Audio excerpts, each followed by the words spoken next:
Alright, is this working? Just checking.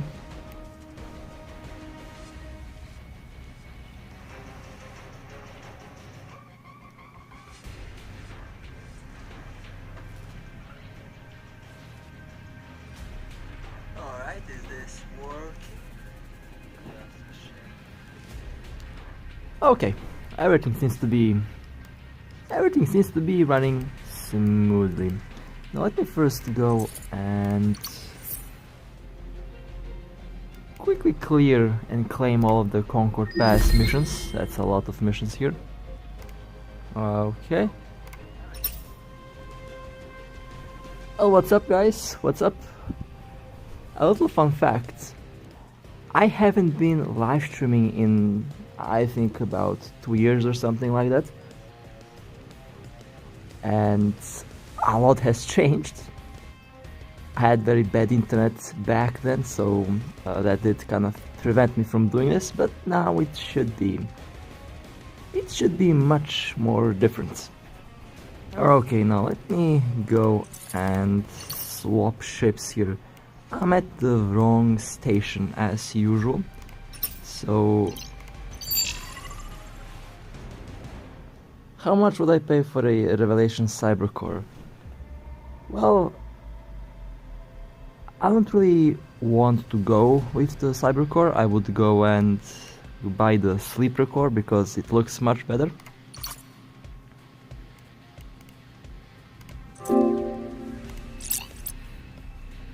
That's just what I think.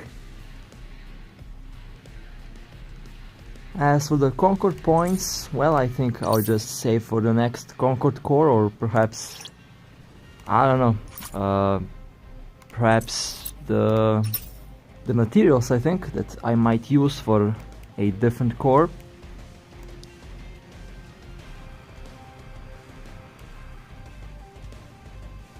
Well, 6 medium slots, yeah, I think it's okay. Although I don't really need a extra medium slots. I'm perfectly fine with the 5 slots that I have on the Revelation. Well, somehow my Machariel already set up for what I wanted to do. Now, little fun fact: if you have tier 4 rigs, watch out, because I had a bug, and my rigs did actually disappear from the ship. So that's why I have tier 3 rigs now. The rigs, I got them back from customer support, so that's one good thing. However, I did not equip them back, so I just kept on using the tier 3 rigs, and I don't think that I will change until the bugs get cleared out. I don't want to risk losing the tier 4 rigs again. That was a very, let's say, a very uncomfortable thing that happened with the Macario recently. So, okay, now one thing that I have to set up here, everything should be already set up, although I have to double check. Okay, well, yeah, definitely not going to touch a low-sec mission nowadays. It's a little bit dangerous. So, what do you think about the new war that's happening in the north of the game? I'm kinda sad that I don't get to participate, although I've heard tomorrow will be a big fight, so perhaps I'll just go watch, not really sure. 6 medium slots on a Balgorn.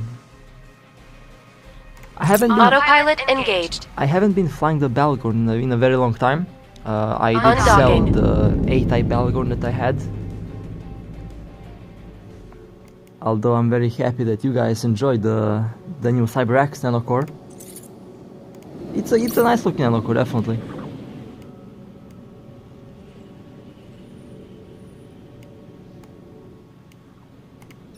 Although I still mostly use the old Nanocores that I have on my ships. I haven't really changed a lot of things on my ships, Nanocore wise.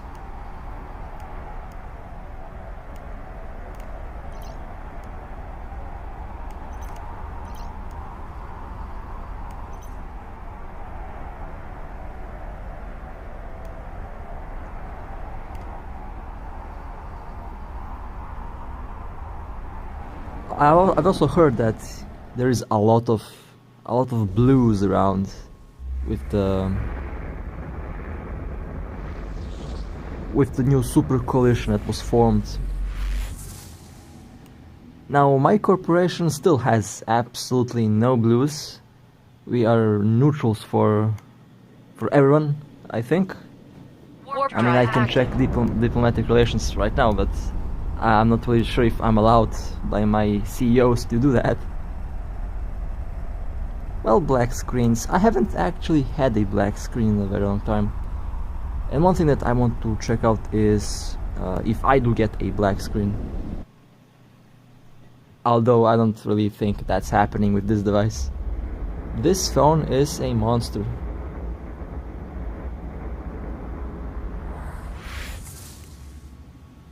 Destination reached.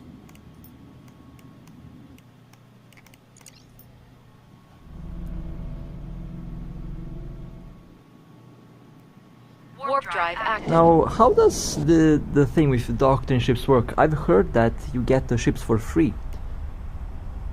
Although someone has to actually build the ships, so I guess in the end it's not free. Yeah, there's a lot of ships with stabs. You know, actually, before I lost the rigs on the Machariel, because, well, the game decided to just delete my rigs for some reason, I had about 3 tier 4 warp crop motors on this ship. Right now I think I have, well, I don't have that. I have targeting rigs on the Macariel right now, and so far I don't think that I'll be changing that anytime soon. I like the current layout.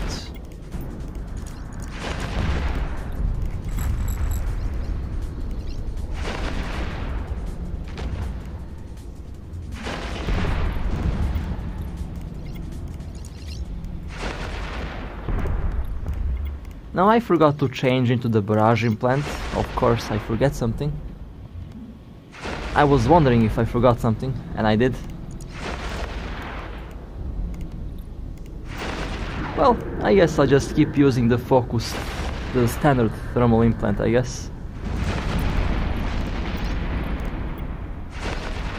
I think I also have to recharge the barrage implant. It is getting a little bit low on the fuel because I've used it for a very long time already. We're being warp scrambled. We're under attack.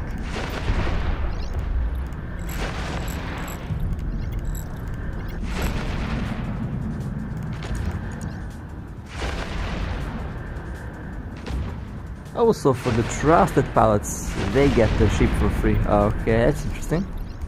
I did not know how that worked.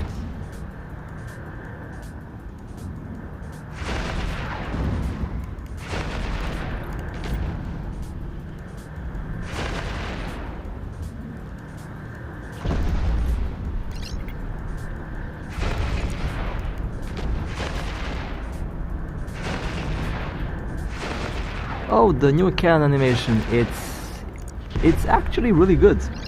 This is why I took the Machariel out, because I wanted to check out the new animations that we got. And it does look very nice.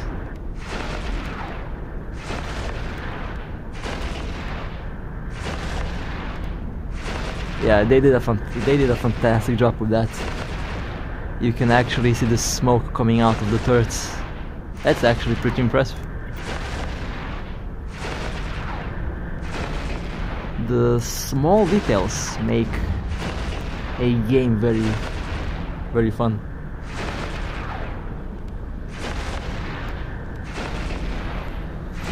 It is funny that missiles actually got this update a couple months ago.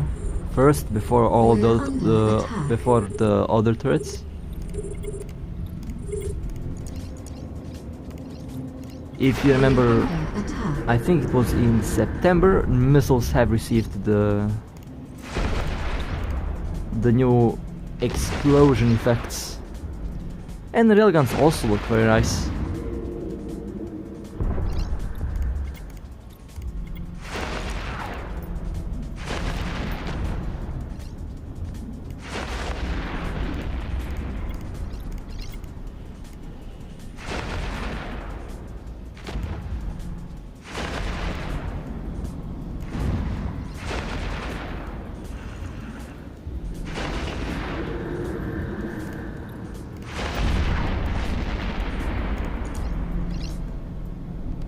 I also like how my mouse clicking can be heard through the microphone. This mouse clicks very loudly. Not very sure if that means anything.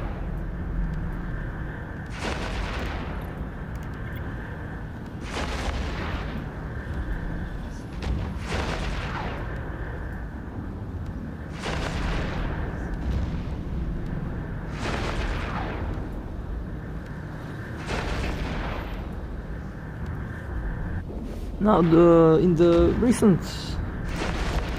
last couple of weeks, I've actually been using the standard thermal circulation implant only for the extra tank, because I've been flying the Abaddon and the Revelation quite often.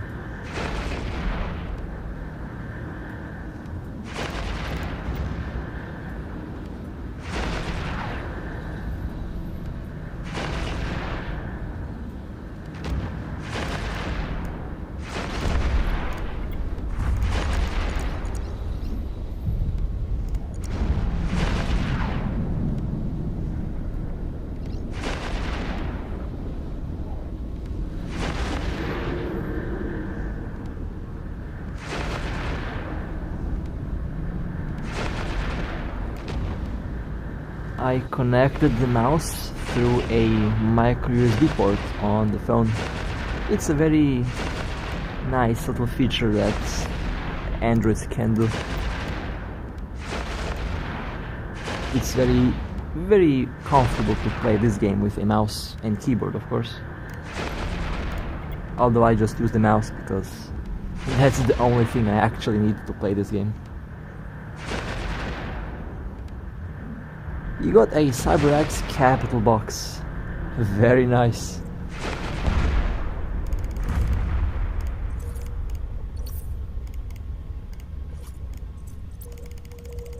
I have only the sleeper core on the Stabber and engaged. Destination reached. that's the only new core that I actually have on my ships here.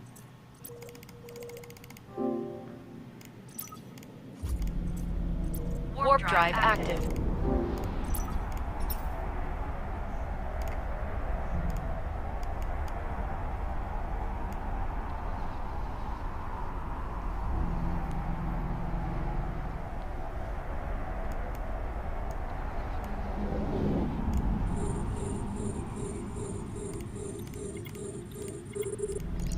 We're under attack. Now as for the Macario, I think I'm still using the Dark Hail core. Let me just double check that real quick.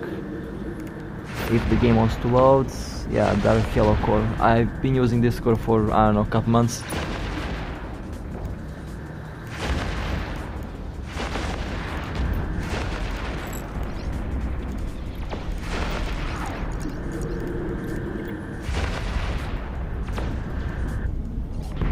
I got the sleeper core from the Fortune Wheel event.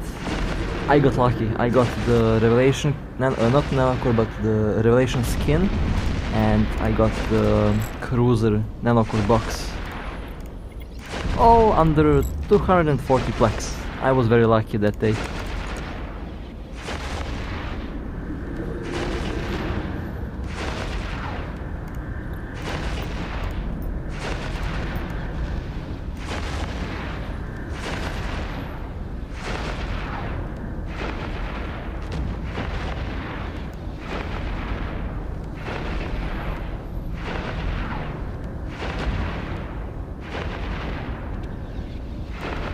Now the sleeper core might look very dangerous on the stats, but when I try it out, Enemy ships detected. in most cases I didn't feel like I had to use it. Attack. It's nice to have, but if you already used the sleeper Nanocore, then the fight was, you know, already kind of lost. It can save the ship in some rare moments, but in most cases the sleeper core will not save the ship. However, the Glacier Nanocore, oh man, that one is, yeah, I don't like that core at all. I think this ship also has this core. Let me just double check that. Yeah, this core, the blue and white core, yeah, this one is pretty busted. This core is, I don't know, the second worst, the second most overpowered Nanocore in the game, if you ask me. Because you can easily turn off the... You can avoid the effect of scramblers on your ship.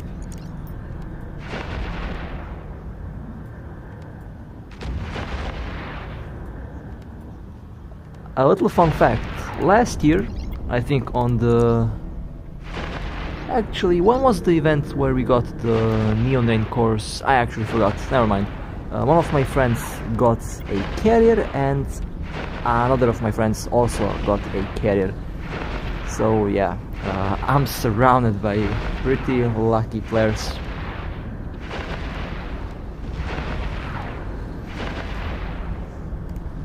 Usually I don't have much luck when I, you know, open these wheels and these boxes. I usually don't get anything, but my friends, oh man, they, you know, sometimes I log in and I just see them with some very interesting stuff, and yeah. Let's say the salt is sometimes pretty real.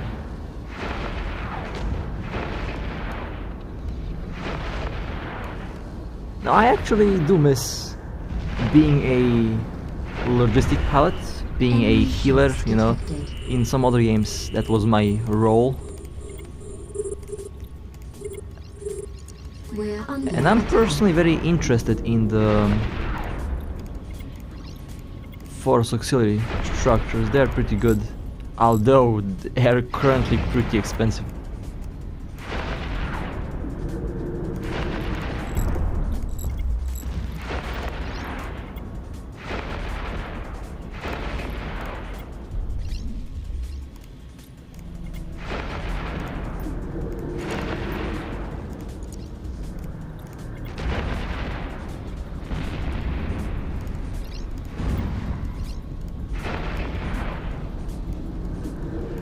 When I go and dock to accept the next wave of missions, I think I will quickly show the Stabber 2 and the Sleeper Core on that ship. I really like the Stabber 2, it's a very fun ship. And I do plan to fly it a lot more.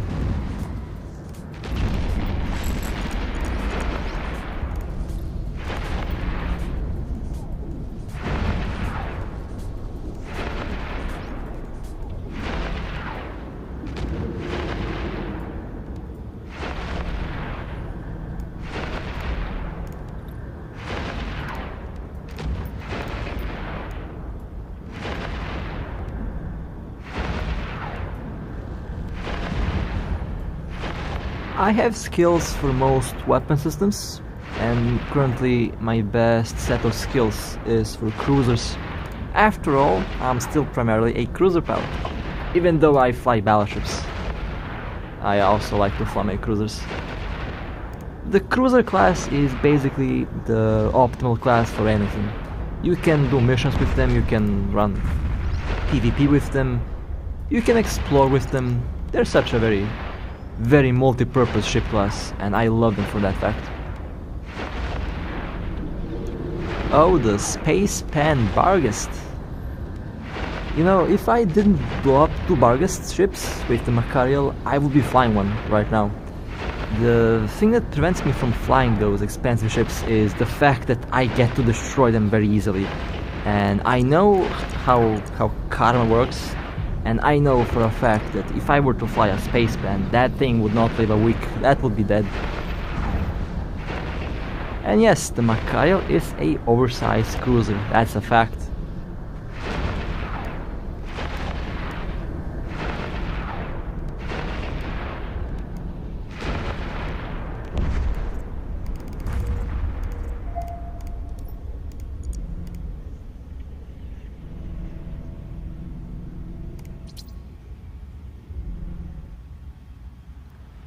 Hold a moment, just 1 second.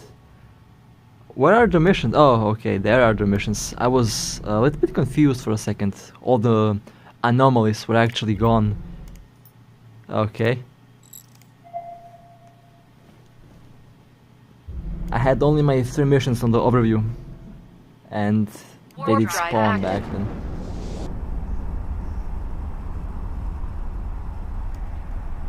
Now, before the November patch, the Stabber 2 could be a shield or armor tank, but since they gave the ship extra armor resistance, it would be a shame to not use that to its full capacity.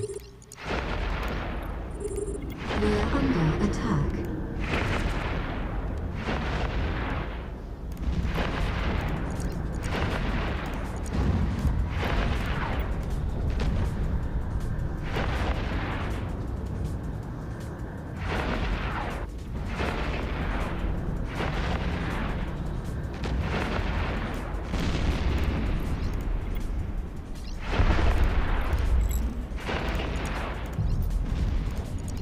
The space pen can have about, I think I did reach 150 kilometers with rapid missiles.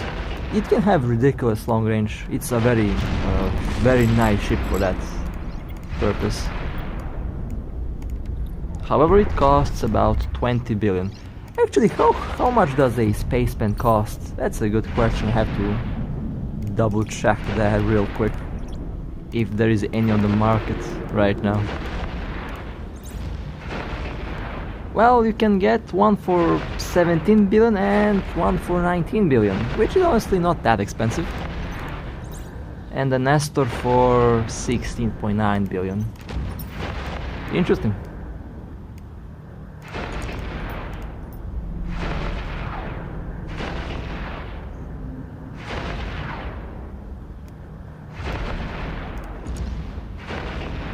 Oh, and a couple days ago, we did destroy one Nestor. Oh look, a Dramiel has spawned. Well, okay. Oh, this is high sec, I forgot. We're under attack.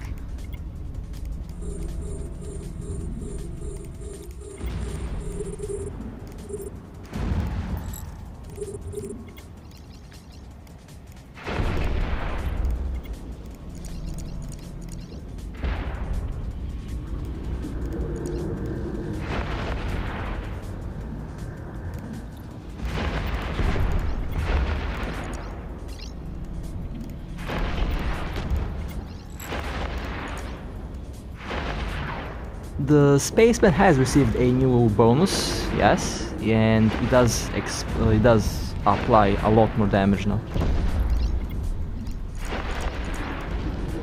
I think it's actually on the same level as the Typhoon 2, although it's easier to skill for the Typhoon 2 because the Typhoon 2 does not require the advanced skills to work.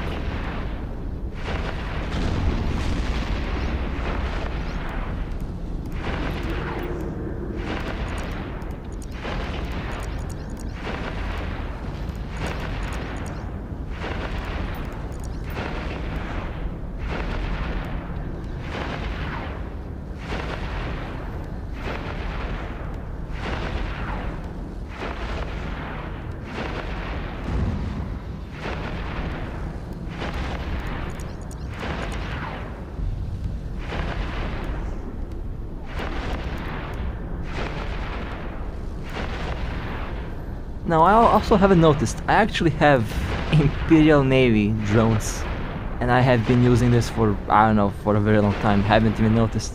I need to sell those drones because they are too expensive to be used. I have been using faction drones into PvP, and I haven't even noticed that. Sounds like something that I usually do every day. Oh, the Typhoon 2 bonus is higher. Okay, that's interesting.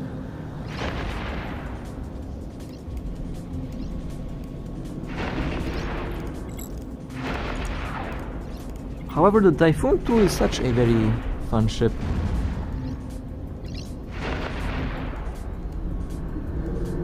Tempest Striker in the siege mode can hit battleships like the Apocalypse.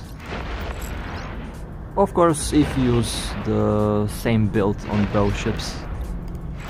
The siege mode has been nerfed in the last update, so the range will be lower on all the ships in the siege mode. However, the Raven Striker actually got buffed. The Raven has received improvement in the siege mode.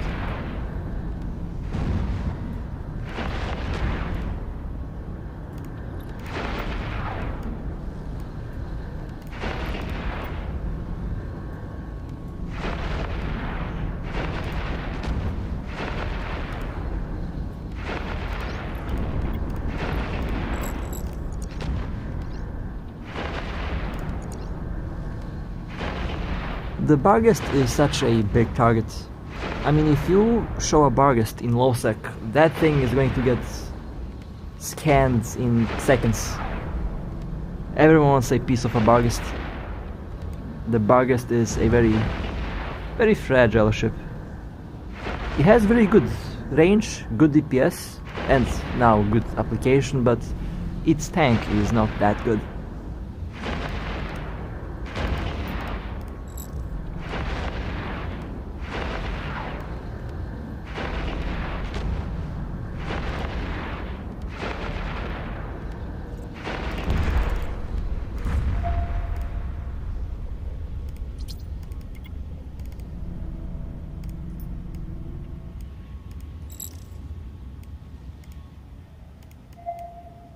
Warp drive active. Now, what did I want to check? I actually forgot. I hope I remember what I wanted to do.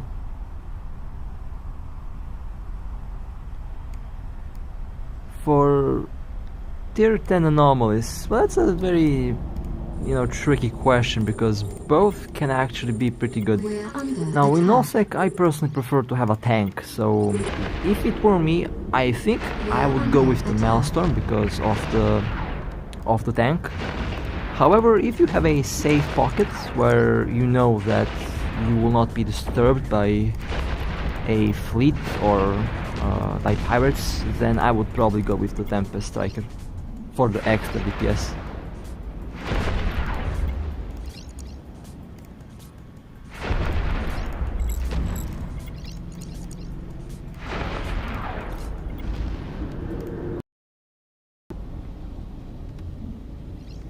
Scouts that do watch the pipes.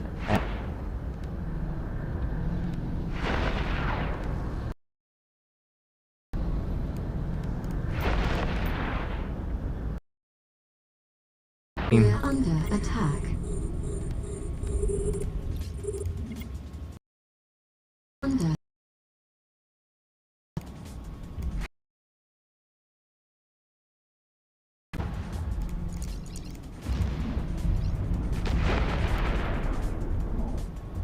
Oh, so it is lagging. Okay, that's good to know.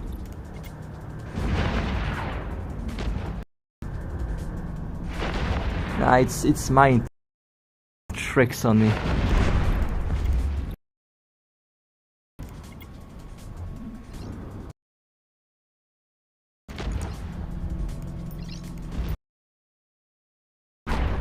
Okay, it's always a good idea to things out before I start to do something more serious with streaming. That's why I decided to check out how it will work, and if there is a lot of lag, well, I will change some settings.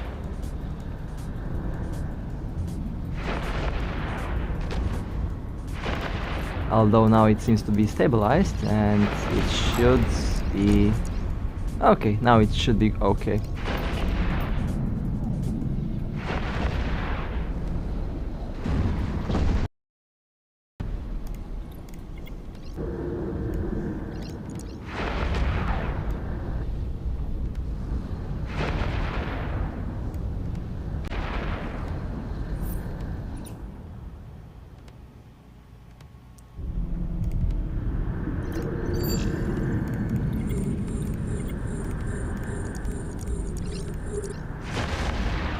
Okay, swapped internet connections until my data connection stabilizes itself.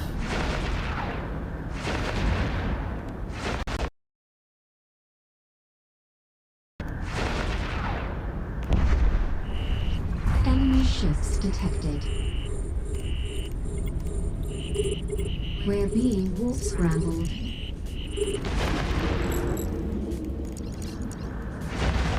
We're under attack. The Macario can be very nice in nullsec. I have a lot of friends who use the Macario in nullsec and they're pretty happy with the ship. Now this ship in my hands is mostly a PvP ship, although this is some weird PvP that I'm doing right now. This Macario is also pretty old. I got this ship back in the catch 22 days, even before the catch 22 days. I got this ship basically for free from my old corporation.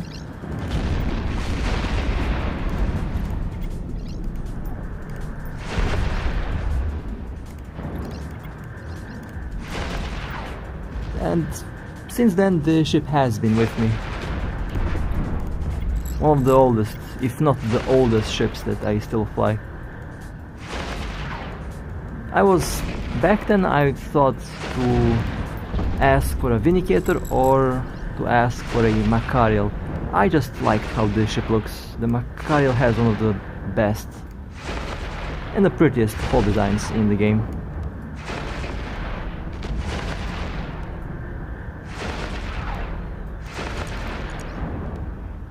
Warning, capacitor running low. Warning, capacitor running low. The tier 9 battleships are Warning, very cost capacitor effective. running They're low. quite cheap and they still get the job done. So the tier 9 Apocalypse Capacitor is a very fun running ship. low. It has a massive capacity. Warning, capacitor running And low. speaking of capacity, my capacitor is running low, so let me Warning, capacitor running turn low. off the booster for a second. Actually no, this is the last ship of the mission. Let's keep the booster active.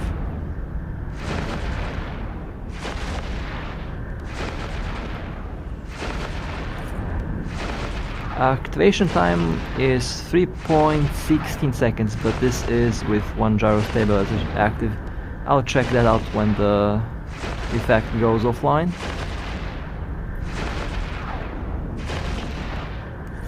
.62 seconds is the default activation time on the autocans.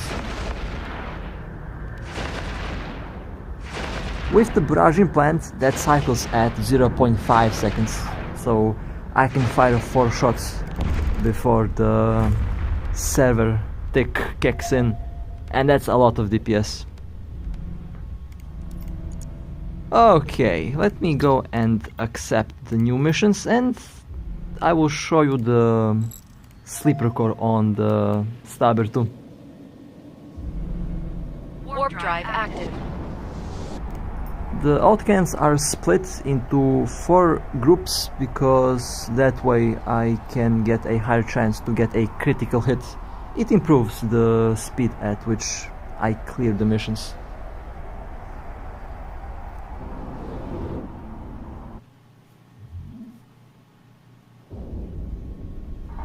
I always use the battleground with pulse lasers. The battleground with pulse lasers is very fun.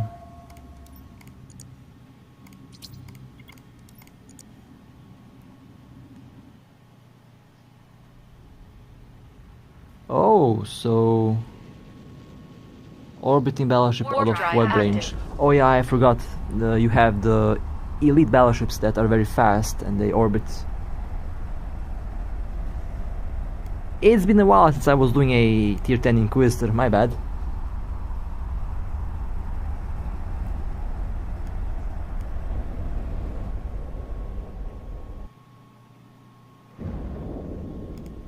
Now this system had about 13 dreadnoughts lined up on the gate here, and all of those capital ships were actually going to the war. So yeah, there's going to be drive a active. lot of dreadnoughts in the north.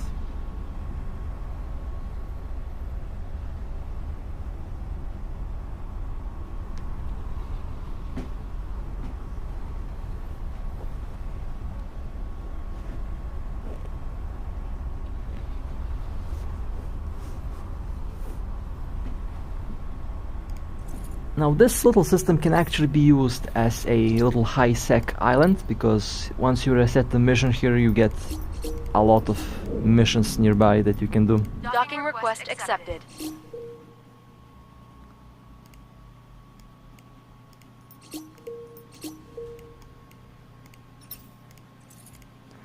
Okay, now where is that stabber 2? There it is. Okay, let's make it active.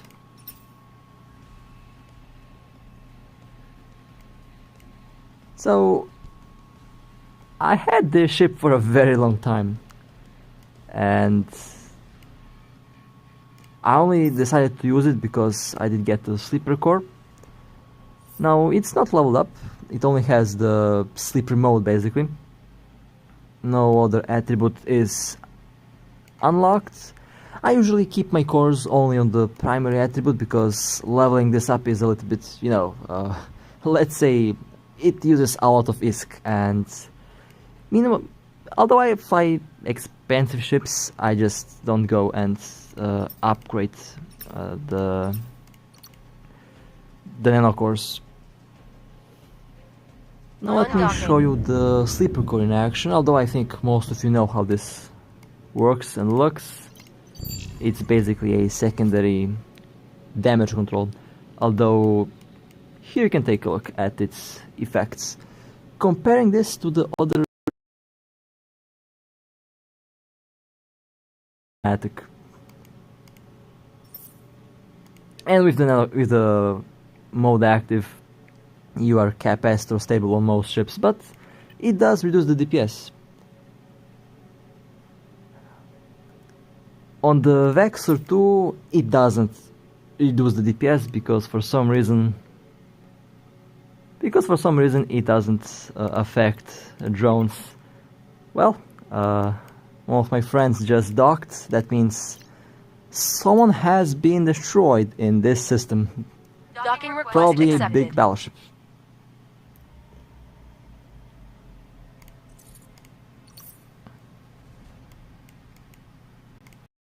Let me just do something. Do something real.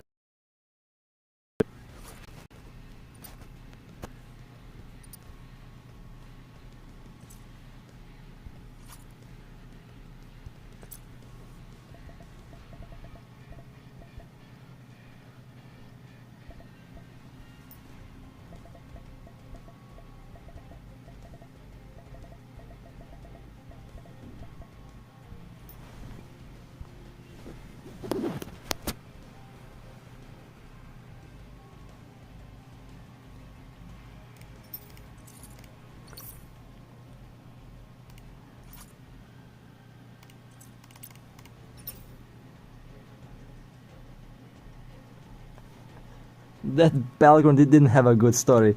Yeah, that's true. Let me see what Balgorn it was. I think need to quickly check that. Yeah, it was this Balgorn, I think. 5.7 billion. Yikes. The revelation strikes again. Now, I did say that I will show you one very nice kill. Let me do that real quick.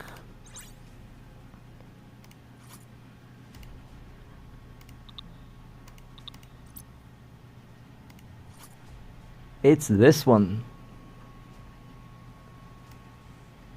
And this is a good build, by the way. This is almost the same build that I did show you a couple months ago. The only difference would be the rigs. I used integration rigs, while this pilot did use normal rigs, although still the effect will be about the same. Overall, very nicely built ship. And of course we had this rattlesnake today that had a very, let's say, interesting build, and yeah, Explosive pump on a shield tank rattlesnake. What can possibly go wrong?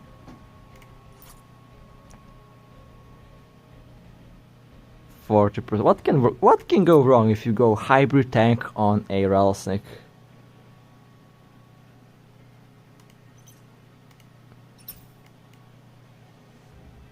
Well, I guess I'm not getting a fleet invites. Okay, let's continue with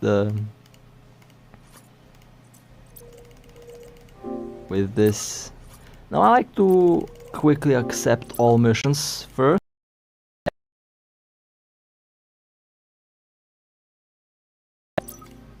And I'll start with this one, because it's the last one too. Autopilot engaged. Undocking. Mark 9 web. Where did you say Mark 9 web? On the... Hold a second. One moment. Mark 9 web.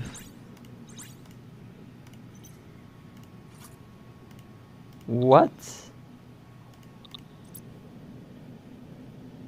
Warp drive active.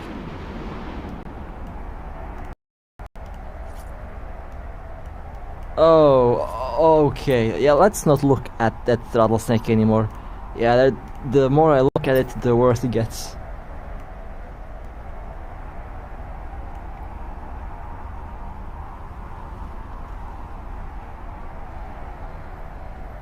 Yeah, faction webs are pretty cheap. I actually run faction webs on this thing. Caldry Navy webs, 3 of them.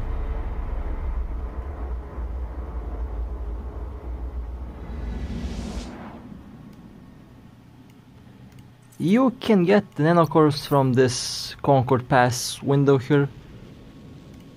Actually no, you have to go here to the store and then to the Concord Pass shop, and here you can find nanocores for the ships that you want to fly. What is this module invention? Okay, this is new, I haven't seen this before.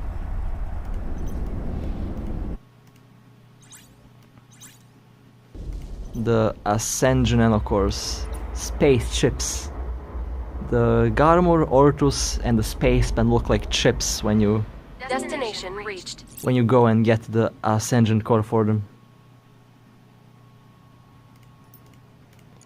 Speaking of chips, I'm a little bit hungry. Warp drive active. In nullsec, I personally prefer to go tank, although if you have a safe pocket you can go full DPS with minimal tank, because you would be focused on maximum possible DPS. However, I will still go full tank, just because I know that nullsec can be quite a very dangerous territory. We're under attack.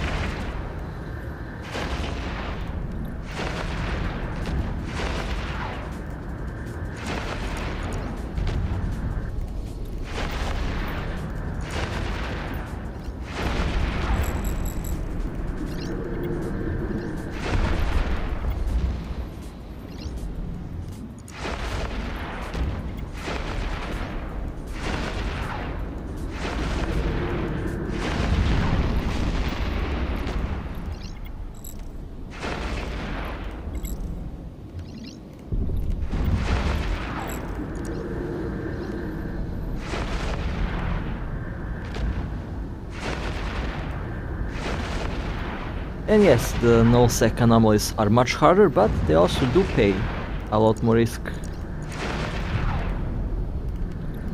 In high sec you don't really need much tank. I mean, this is basically the build that I use on this ship for high sec, and it does run really well. With the wrong implant, but it's okay.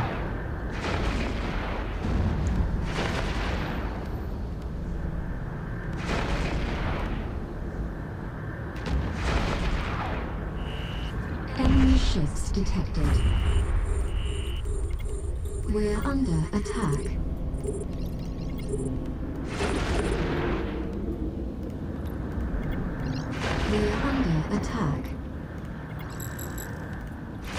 Now, a good question. What do you think about what are the special carriers that should be coming in December? That's a hot topic that I wanted to discuss today also.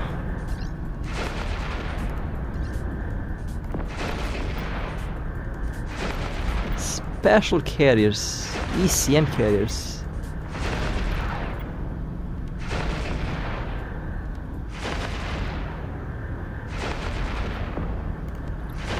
With the barrage implant, this Machariel can hit over 15,000 DPS.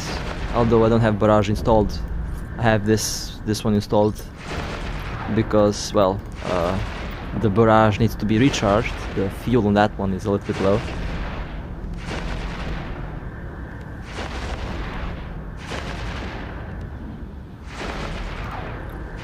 Faction Force Auxiliaries. Yeah, that's a good possibility that it will happen.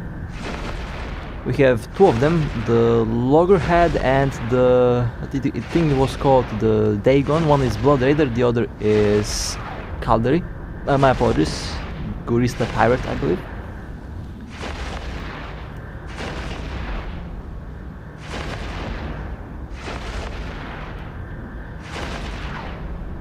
Although it would be hilarious if they yeet those super carriers. I would not be surprised, honestly.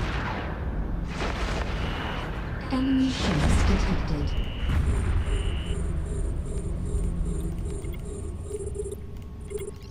We're under attack.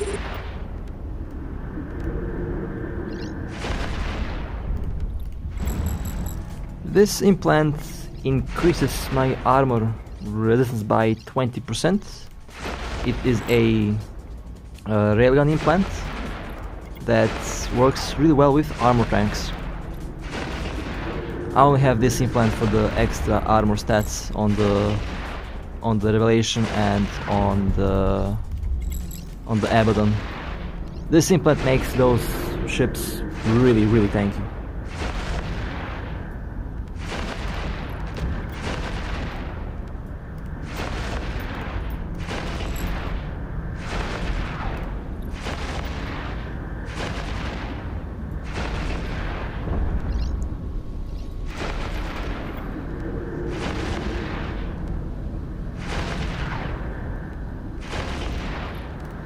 Oh, I would love to see the faction super carriers. They are very, let's say, unique ships. Although the next capital ship that I would fly would be the Blood Raider Dreadnought Chemush. That's the next goal when it gets released. Because, well, I like my Blood Raider ships. And the ultimate goal would be the Moloch, although not really sure where I can park that, because having the Titans requires you to have the Keep Stars, I believe. The big stations, the Death Stars of Eve. And a small pirate corp will not be able to afford to defend a Keep Star or something similar like that, because that is something for big alliances. Warp drive active. Or coalitions.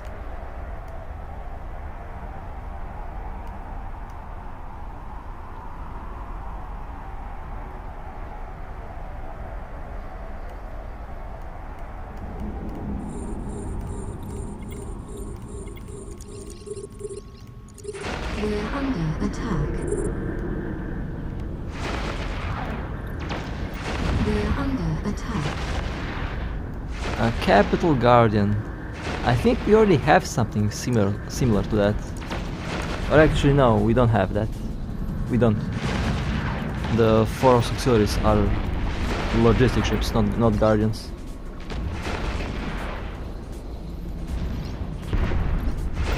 Oh, that's a fact. It would be very difficult to kill a Capital Guardian.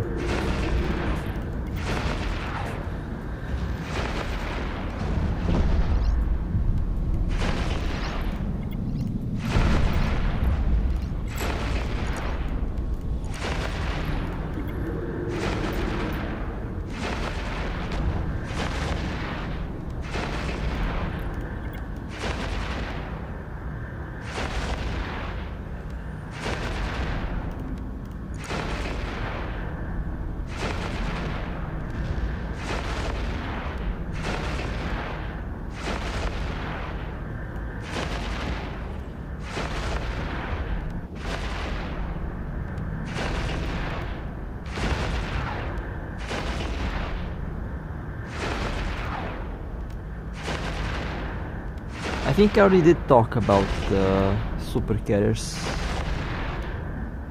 on the announcement of the Terrell map update, which was, by the way, a very nice and pleasant surprise that they actually keep the map up to date, and by the looks of it they are following the schedule quite accurately.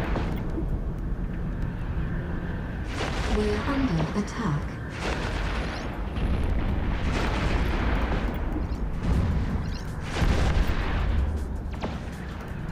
My full tank Macario has about 2,500 DPS cold, with the barrage implant about 5,000.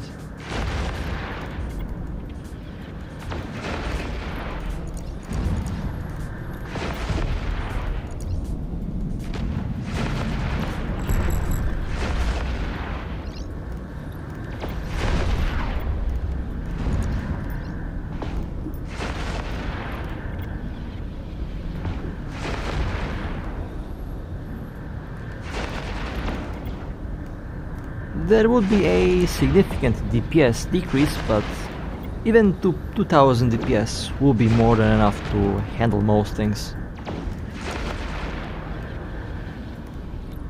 The Macario has a lot of DPS. It's known for its speed and for its DPS.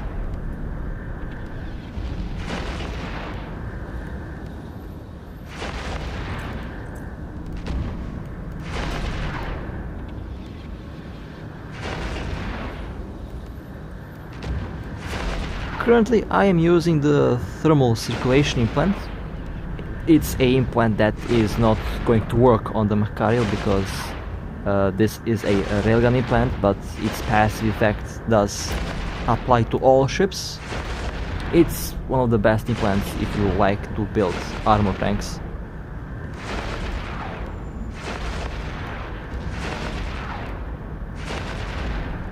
Was able to get average 95% resistance on the Revelation with this implant using B and A type modules. We're under attack. Which is honestly a pretty good tank.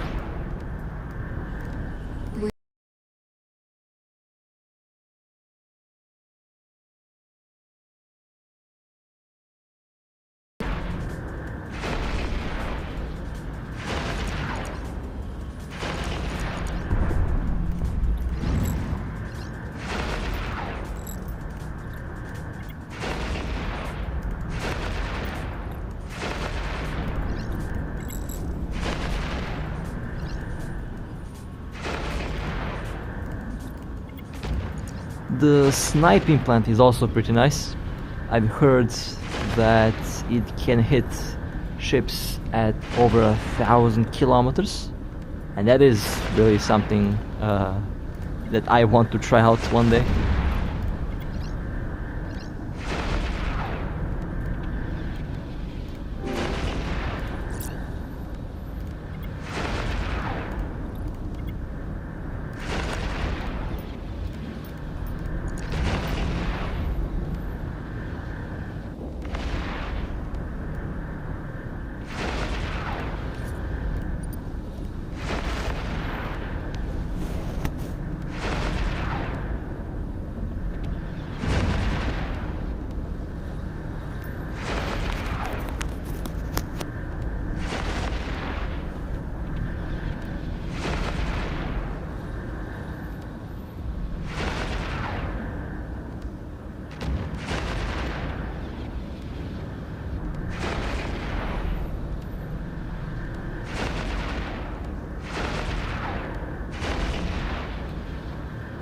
Any ship can be used in the nullsec anomalies if you have the right build. It just happens that I really like the Machariel and I like to fly this thing. It's a very fun ship.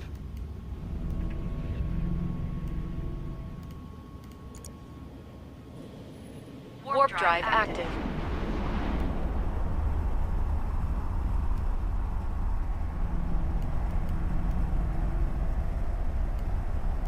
It's also pretty fast. I like fast ships. It actually took me couple months to get used to slow ships because We're under attack. I was always flying something that was going about 3 kilometers per second, and when you go to something that goes 300 meters per second, yeah, the difference is going to be pretty big.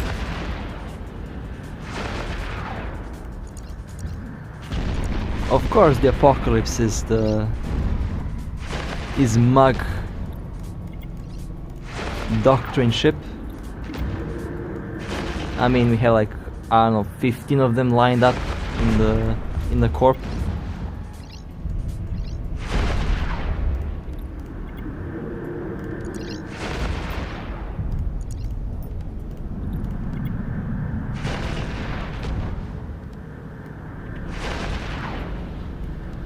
Yeah, I used to fly the Tornado 1 and 2 into PvP a long time ago.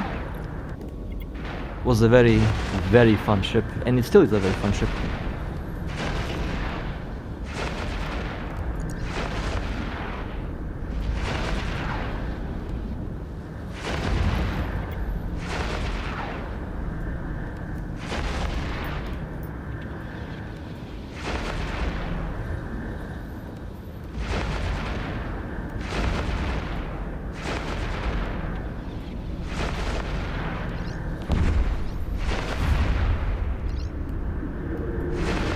I also thought that I go do some exploration today, and you know, that would include me going into null and into low sec, but I forgot one very important thing.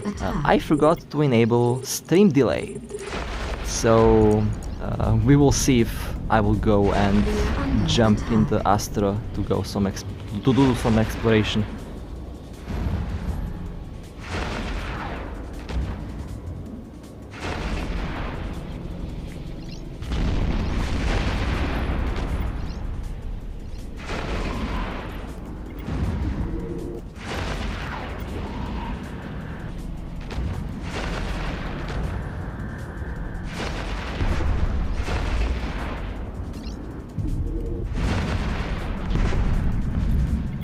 The Vindicator is a pretty good ship, yes. I see that my CEO has joined the chat, so he can easily explain how the Vindicator works. Also can explain how the Vindicator can easily tank my revelation.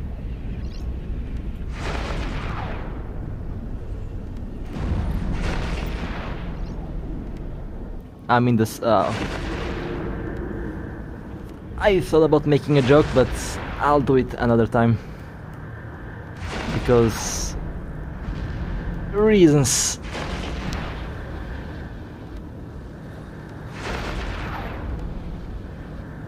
I wouldn't be... Well, actually, I think you can solo a Dead Space. However, I would not try it because, you know,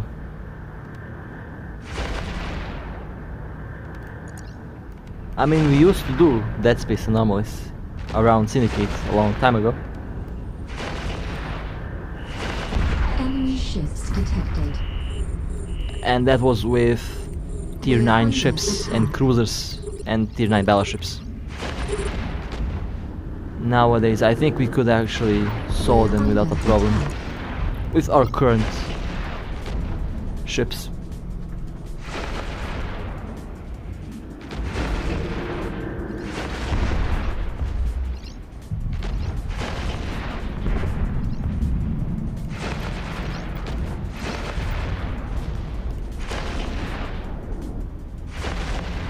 Well, let's say I have destroyed a lot of teammates by accident with the revelation, so being green doesn't really save you from the revelation.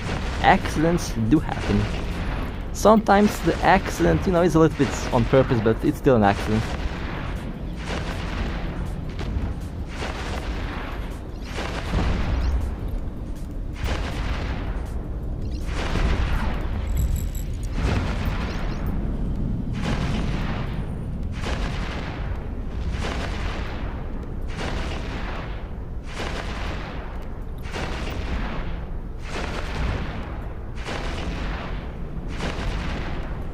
As for the weapon systems, I usually like to fly. It's I don't know.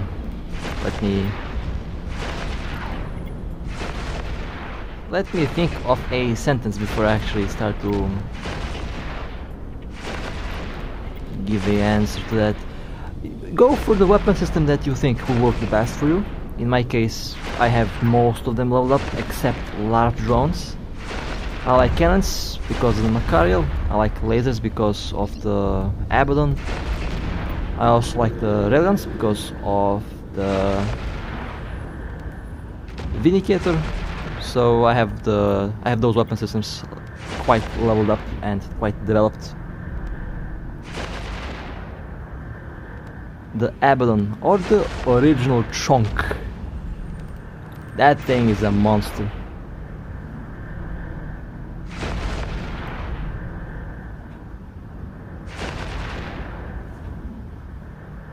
The armor plate Abaddon before the nerf was something. That thing was nearly immortal.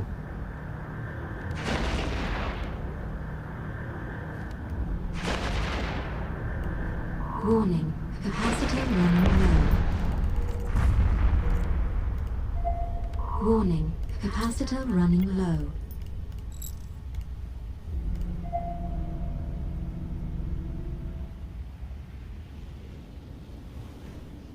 Warp drive active.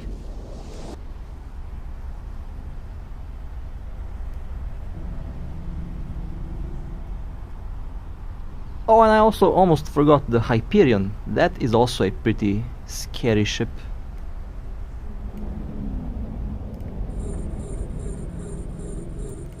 We're under attack.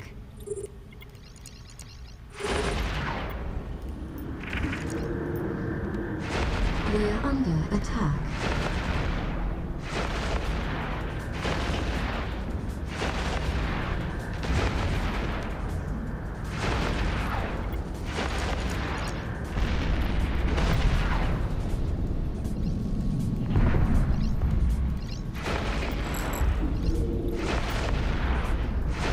When we get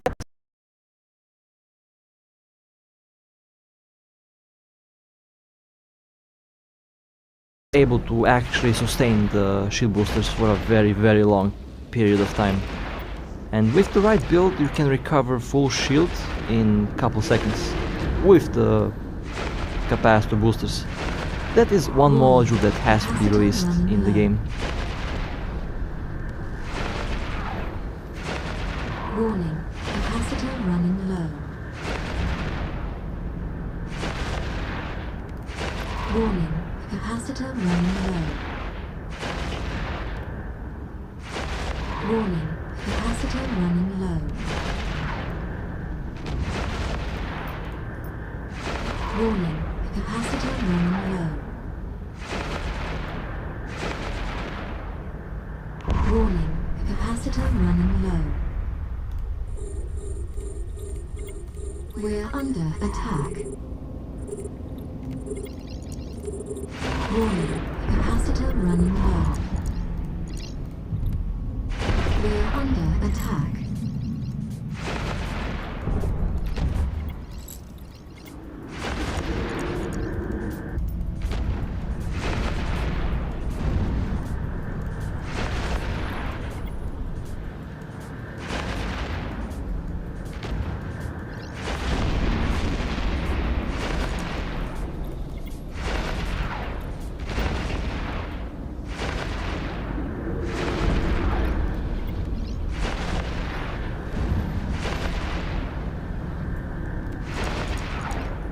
I mean, tracking disruptor does mess up all turrets, so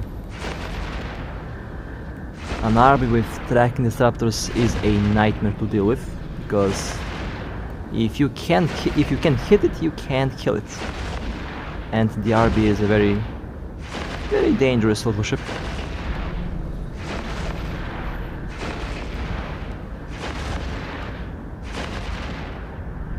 The Apocalypse Tracker does have a very low capacitor, so capacitor batteries might be required if you like to use beam lasers. That's what was the case up until recently. However, I haven't encountered any capacitor problems with my own ship. We're under attack. Even without a capacitor battery. Oh, the Tier 9 Apocalypse, okay. The Tier 9 Apocalypse has a very big capacitor, so it should not be a big problem.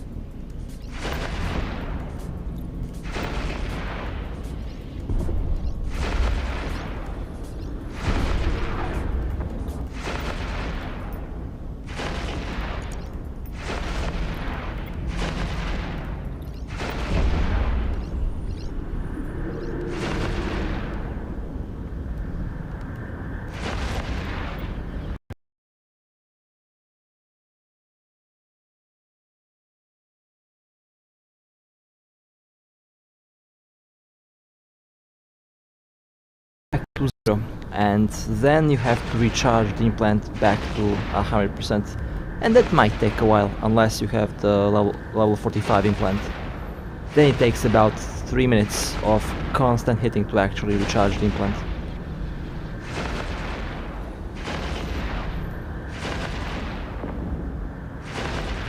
The focus crystal is good for missions, for PvE.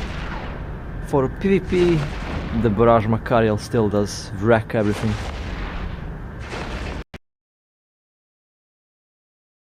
Because you can recharge the implants by shooting the gate, and then just swap the lasers to the target when a target shows up, and then you can apply full DPS on the target.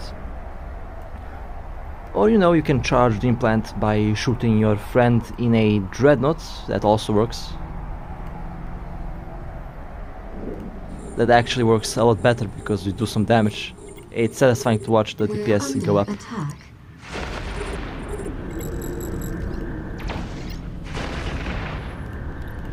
We're under attack.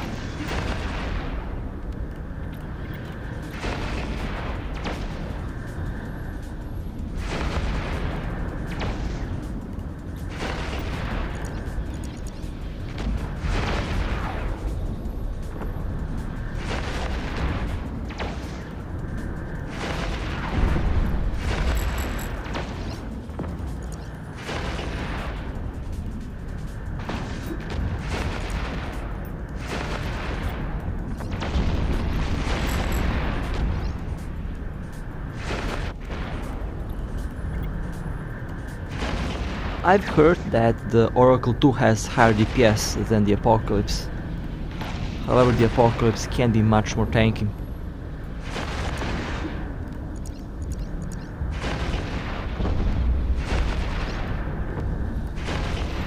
And I think the Oracle is actually more expensive. Let me quickly double check that. Assault, Battlecruiser, Oracle 2.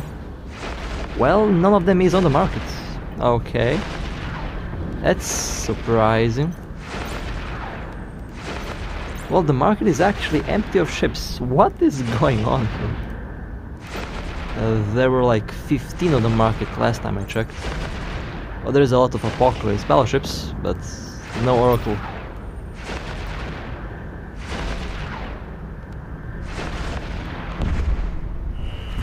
Enemy ships detected. We're under attack.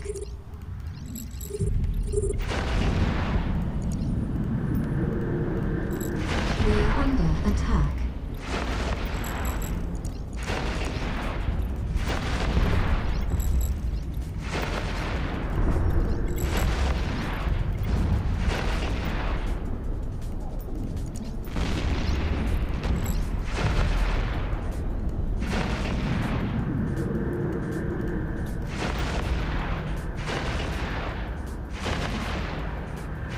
The Abaddon can actually be a pretty good sniper, and the Abaddon can be a good rival to the Apocalypse Striker in terms of DPS. I have a friend who who uses the Abaddon for missions, and he has about, I think, 6,500 DPS average, which is really good for a Abaddon.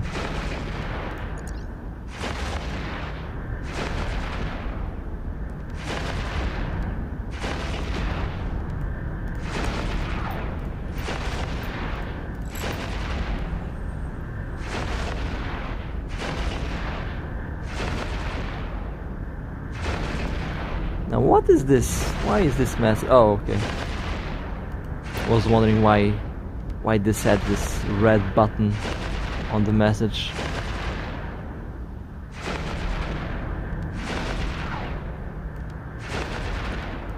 We have killed a bunch of Abaddons with a sniper build, so the sniper Abaddon does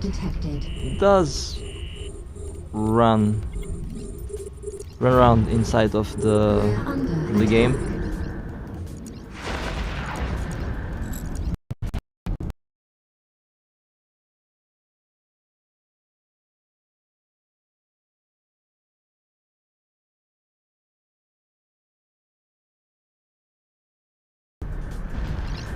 I'll be here the whole night.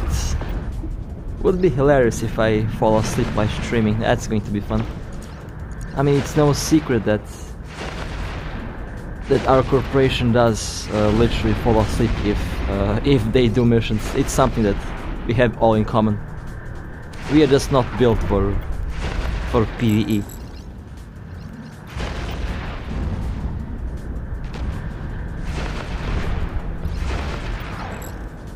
I mean, I did fall asleep like 200 times back when I was running storyline missions with the Cinnaball. Would wake up surprised. Why am I 600,000 kilometers from the mission? What is happening? And then I realized, oh, I fall asleep. Yeah.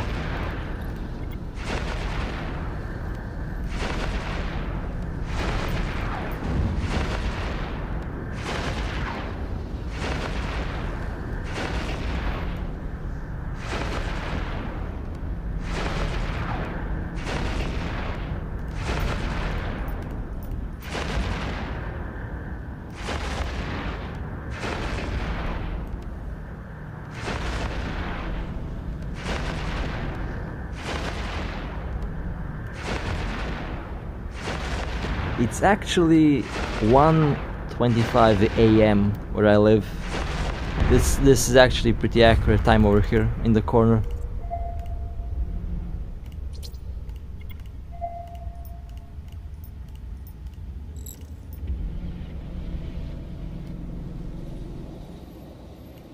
Warp drive active. Now the barraging plant doesn't make much of a difference in missions because the barraging plant is, well, is not really good for missions. It's good to kill one target quickly, but it's not really good for sustained DPS. So there's not much of a difference with or without the barrage when I run missions. About the same ISK every tick. We're under attack.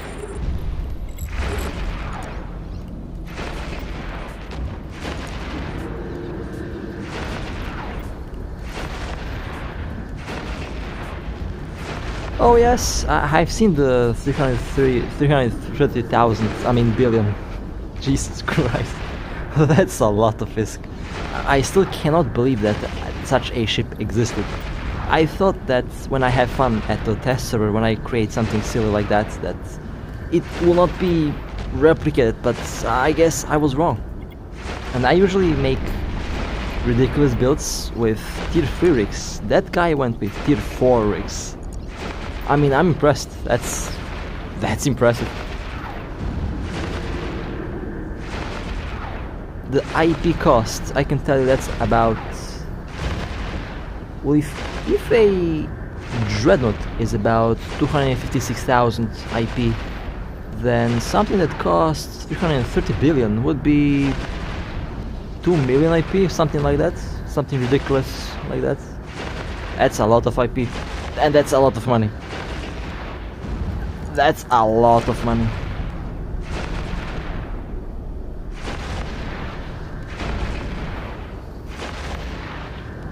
Or perhaps it's not that much IP, because I know that some of the X types don't really have a proper price, so they might be counted as being worth 1.2 million, so it might actually be a lot cheaper than I think at the moment. We're under attack.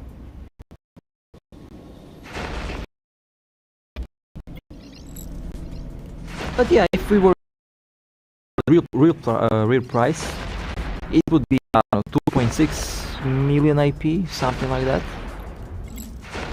And how does someone have that many IP points? I have no idea. I have like, where is the how much IP do I even have? 2001.95 IP. That's how much I have. Not much at all.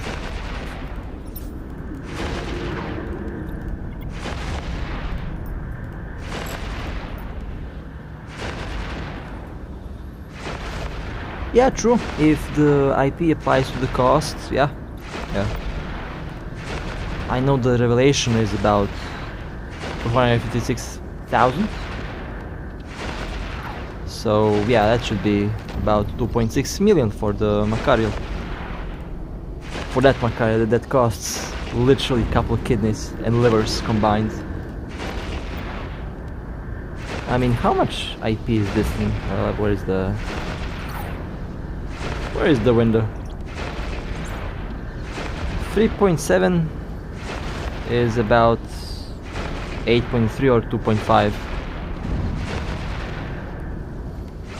So you can imagine that Machariel has 100 times more ISK value than this Machariel. So you can imagine how much IP that costs.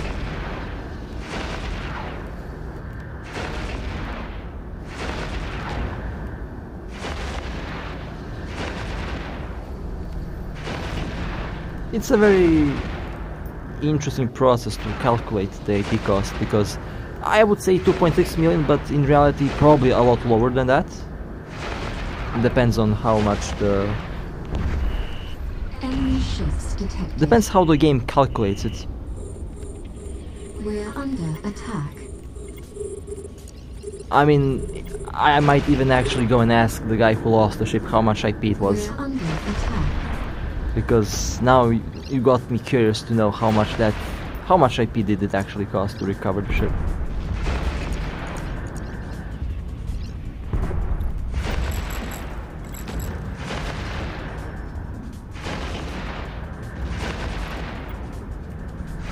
And I have seen a Balgorn that costs 550 billion that was lost inside of a dormant yesterday, and that ship was also recovered, so there's a trick to it, I'm pretty sure.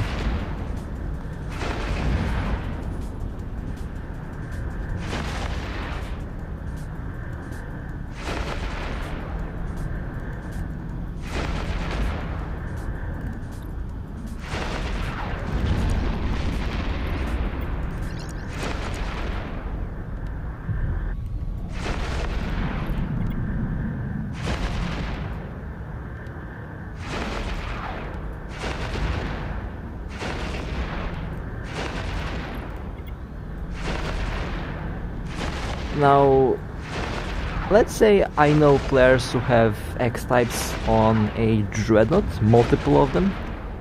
So I cannot even imagine how much that costs for the IP.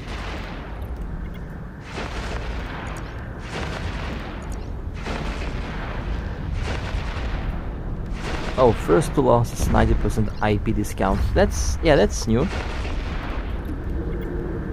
However, we don't know if the player did lose the ship 2 times. Perhaps it was the 3rd or 4th time, who knows? We never know. I don't know the name of the player because the name was censored, but I think I could find out easily.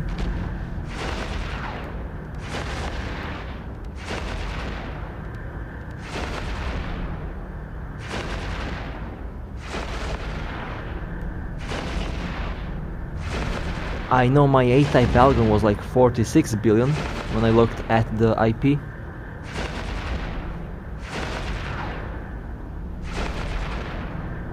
That was like my most expensive battleship that I had. Although with time I did slowly sell all of the A-types for new modules, new rigs, new ships and things like that. Warp drive active.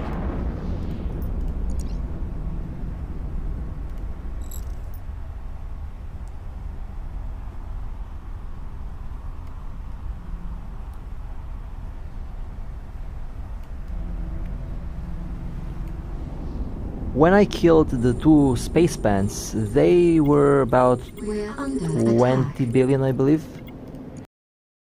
The kills were not that juicy, they were... I'll actually take a look at how much the space pants did cost. Oof. 13 billion Belgron in a phone call. Yeah, I can... Bad internet is the main cause of my deaths. As you could see by the lag I had at the start of the stream.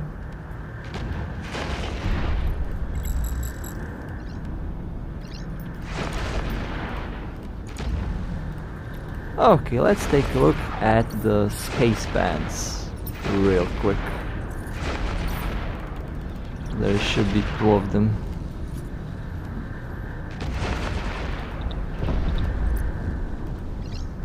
Let me quickly find that thing.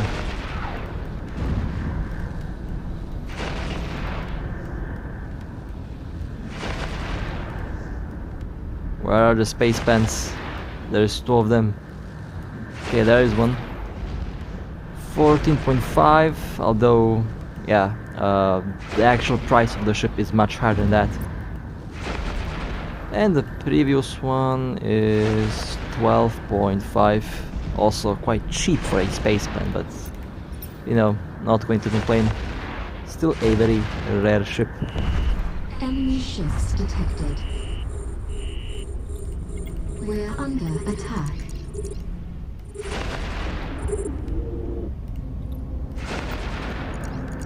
We're under attack.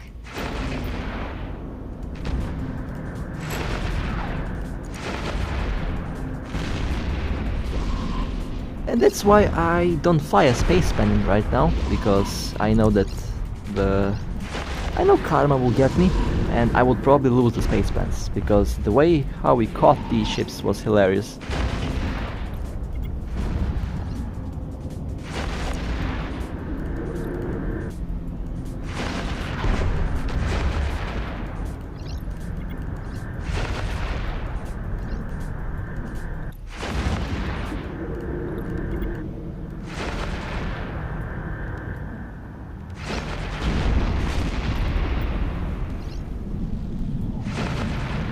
Right now my most expensive ship is definitely the Revelation, because of the new modules.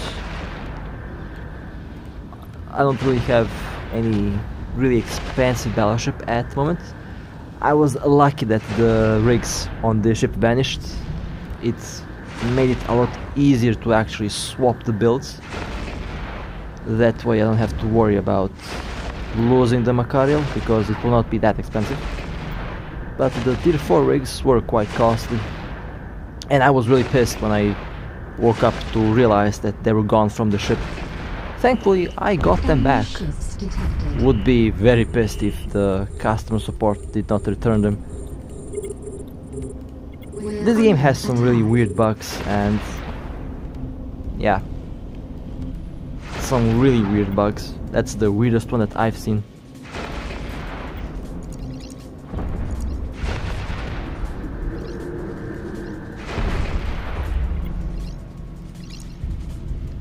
Although not the worst bugs, I've seen much worse.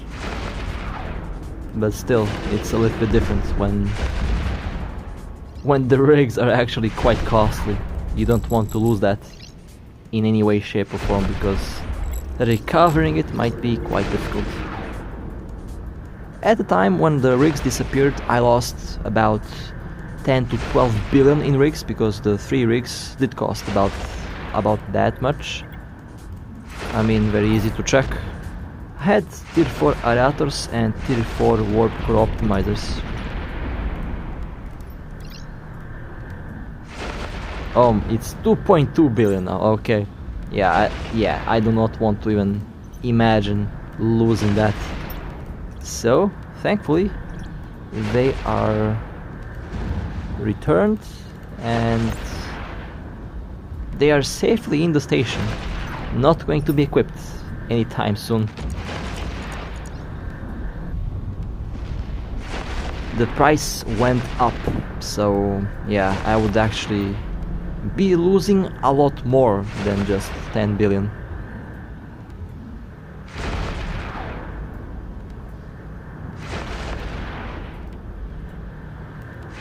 And that Machariel had tier 4 rigs integrated, like 24 of them. Just how? Like, where did he find 24 tier 4 rigs to integrate them? When the market at the time was empty from rigs, there was none of them available. Truly makes me ask a lot of questions how some things are possible.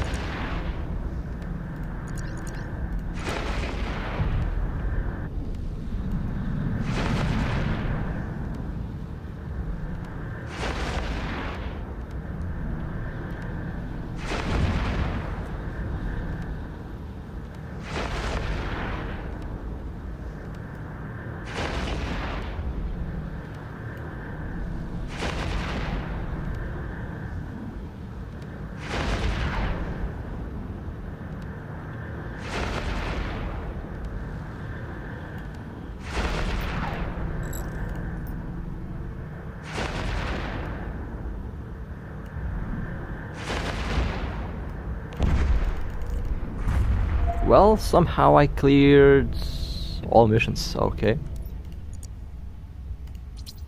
This is, I think, the closest high-sec island to Ita. Basically like one jump away, and this is why this system is so good. Warp drive active. Very easy to reset the missions, very easy to clear the missions.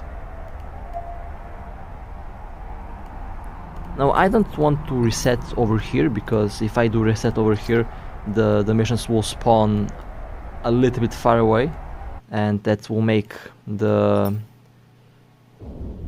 whole thing a little bit more difficult, because I will have to travel 5 or more jumps to reach the position.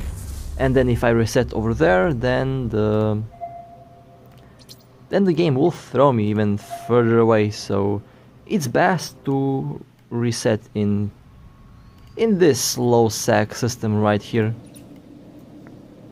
Warp drive active. And that's what I'm about to do.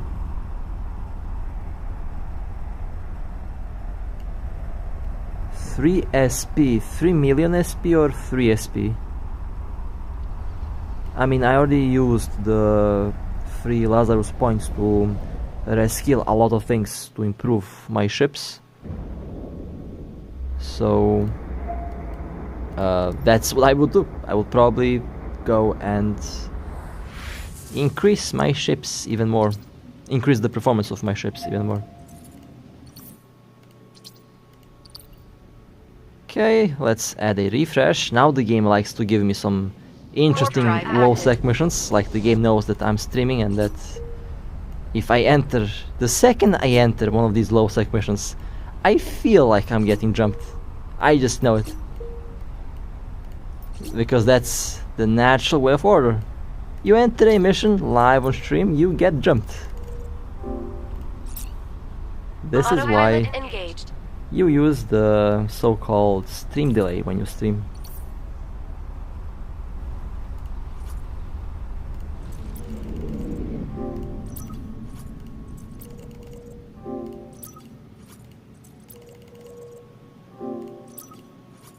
Warp drive active.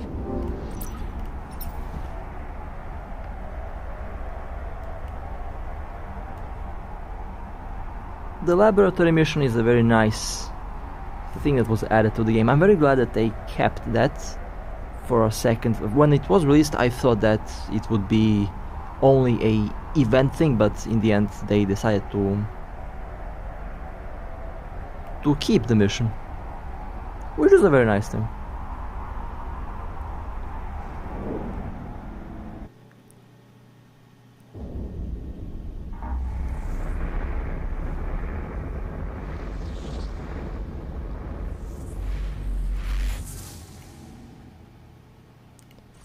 I mean, we did get the 3 Lazarus points at one point, just need to find where that was. Warp drive active.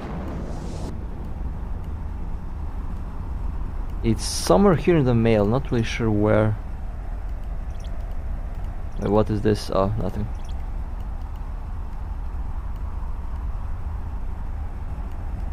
It's somewhere in the mail, I just don't know where.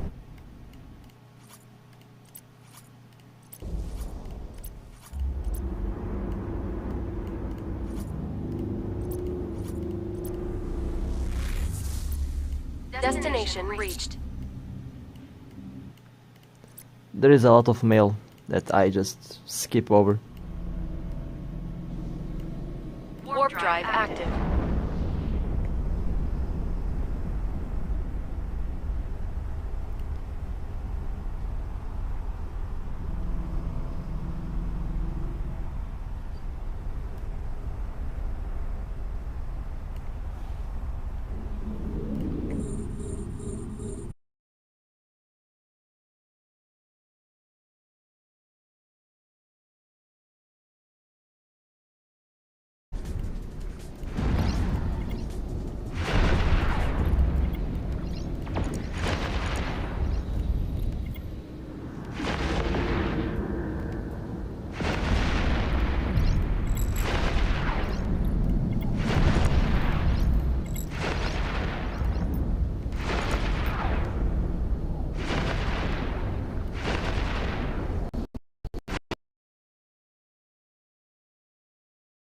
Ships 45.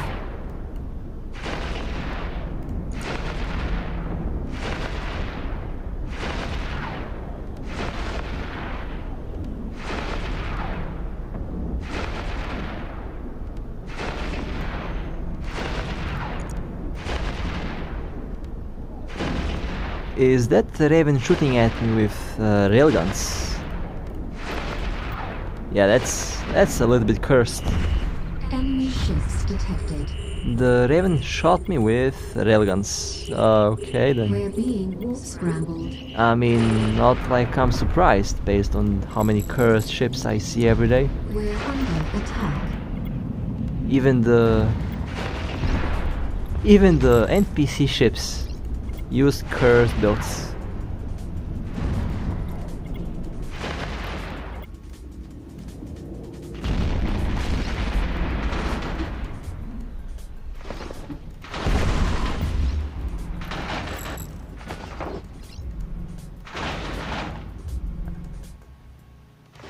Scorpion 2 with medium decomposers. Oh no. Yeah, I can already see something like that popping in our gate camp, and I will have no words to describe when I see that. And you know it's gonna happen. Like, you just know that's going to happen. It's just how the game works. I mean, up until recently we joked around having a Nestor jumping in our gate camp, and it actually happened. So that's how things go in this game.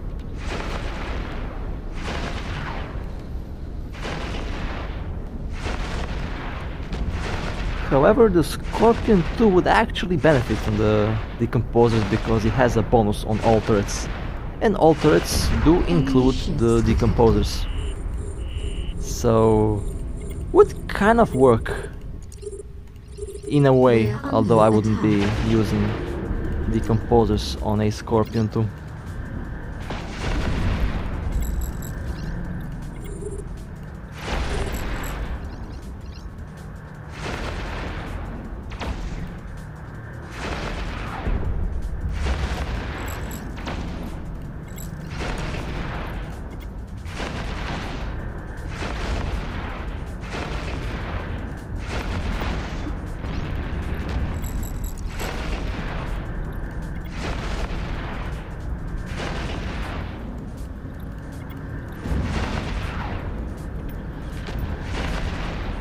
2 billion is Rorqual. I mean, perhaps if you set the buy order at Serpentis Prime, perhaps someone actually does sell a Rorqual for 2 billion. Would be fun.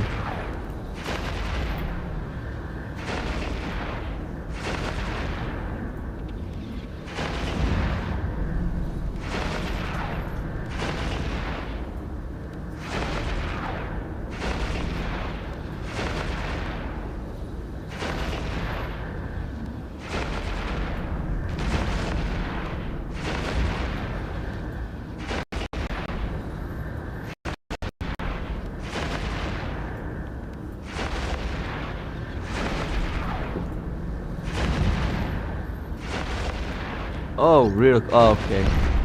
My apologies.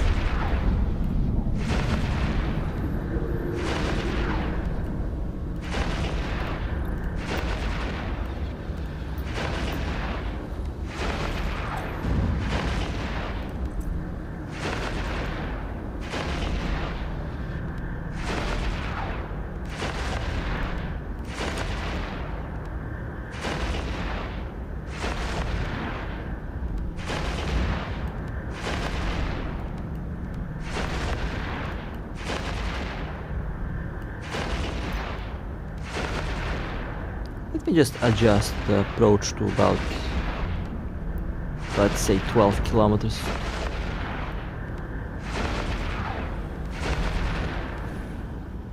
Just in case.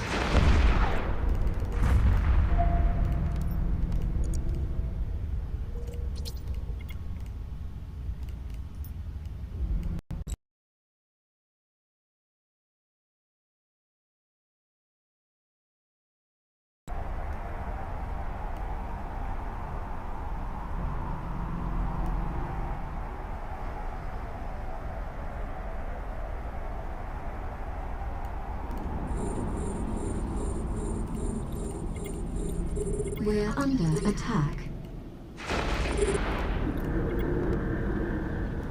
We're under attack.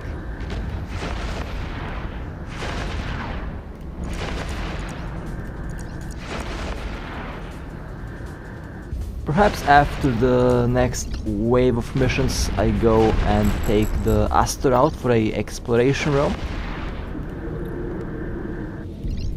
Haven't been exploring in a very long time, and that is one of the most relaxing aspects of the game.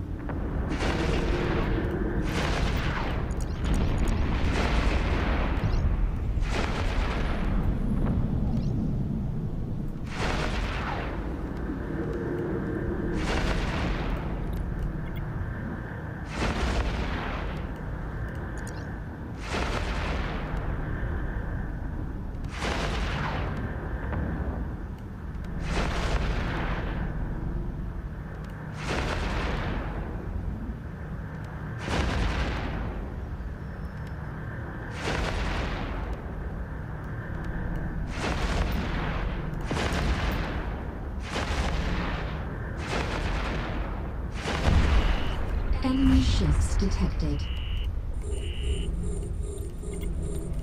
We're under attack. We're under attack.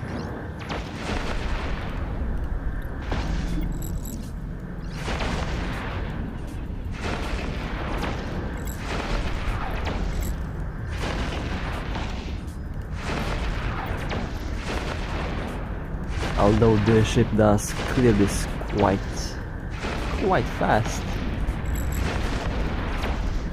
it still could be a little bit faster.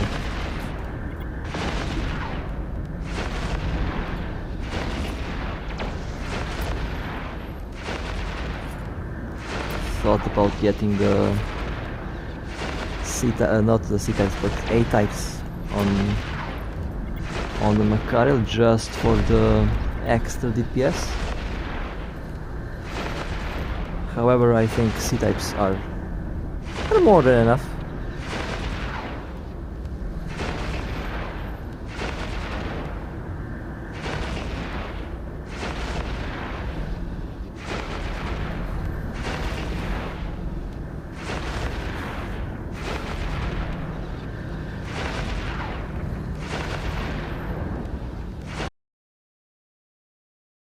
did sell most of them.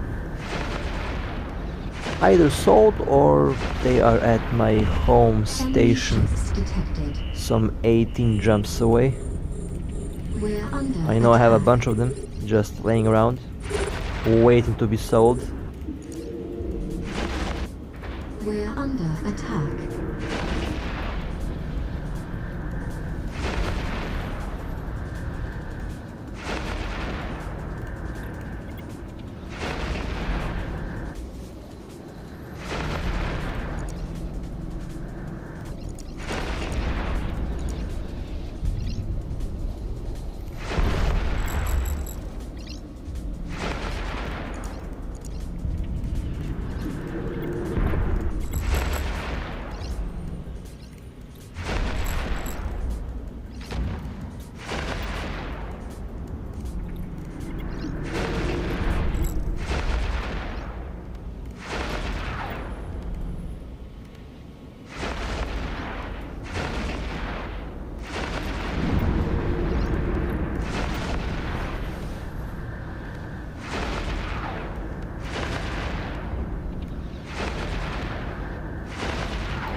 I just realized there is no implants for exploration, so perhaps we also get implants for that aspect of the game, because I know that the developers did say something about adding new implants. Also very curious to know what kind of implants that might be. My guess is decomposer implants, because I know that they will yeet the new faction out of the blue. I just have the feeling that they will do that, and perhaps it is coming in this month, or who knows, perhaps in January. Just like they threw the tier 4 implants out, that's the way they will introduce a new faction in the game. Warp drive active.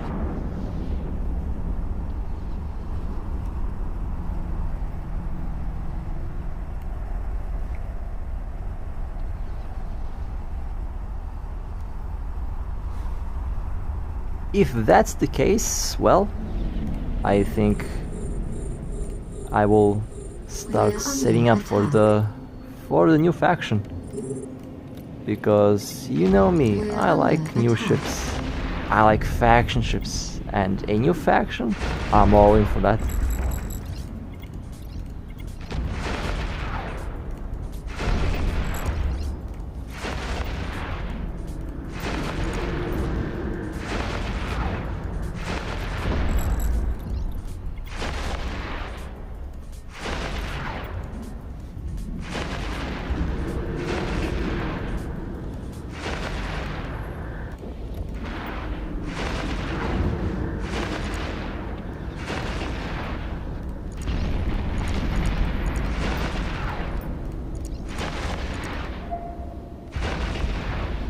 Okay, there is one more mission, then I'll go get the Astero. Perhaps I get lucky exploring. At one point I found like $500 million in high sec. Was quite funny.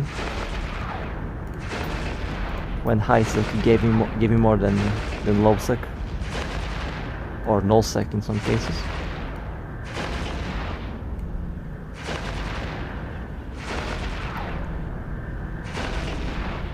And yes, they actually did release the cores for the Yangyong ships. However, no actual Yangyong ships to fly, so if you have the core for them, save them, because they will be in the game. My expectation very soon. I just have the feeling, because the developers have been surprising us lately with a lot of new stuff that was added. We're under attack.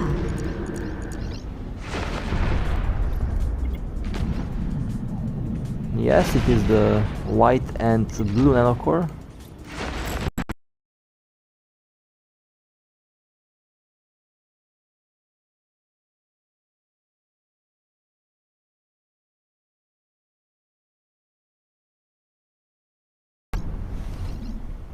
very weird effects that do affect the game in one way.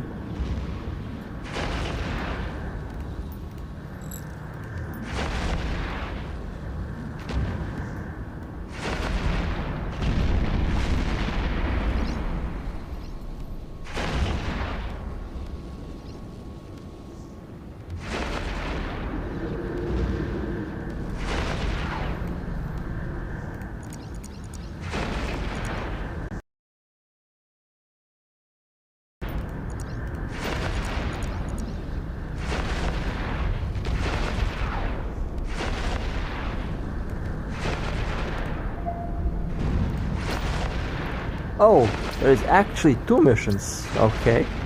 Why didn't they show up on the overview? That's suspicious.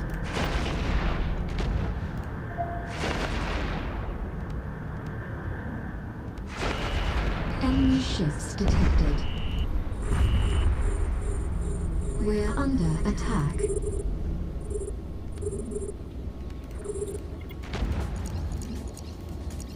We're under attack.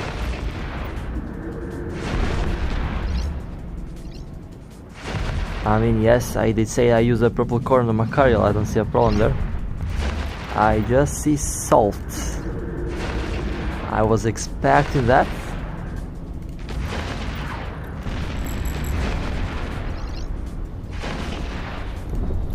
This is not the white and blue core. This is a ancient Concord Halo core on the Macario that I had for how long? I don't know, a year, no idea when it was released.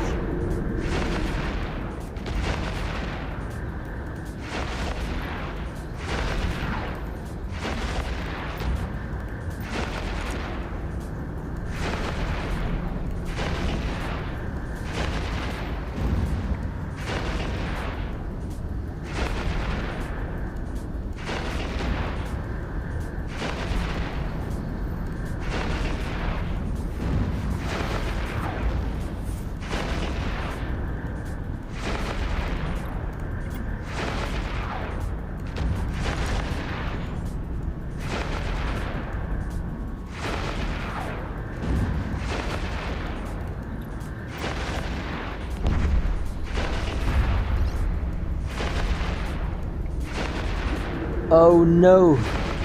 The poor white and blue core. One click, I warp out of 18 scramblers. So balanced, I know.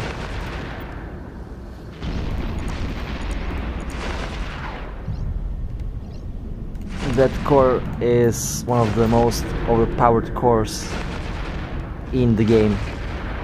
And like I said before, it's literally almost on par with the Death Wish in terms of how broken it is. Warning, capacitor running low. Warning, capacitor running low. The Lucifer Dramil core looks very nice. Warning, capacitor running low. And the capacitor is running low. Warning, capacitor running low. Oh yes, it is. Warning, capacitor running low. I like how the ship reminds me every second that the capacitor is low. Warning, capacitor running low. Oh, what is this? An Ortrus got yeeted. Nice, 4.4 billion. And some pretty solid loot drops. What kind of Ortrus is this? A B-type Ortrus. So, hold a second, let me take a closer look on this ship. Okay, torpedoes, a brawling Ortrus with a micro warp drive. Okay, a B-type booster.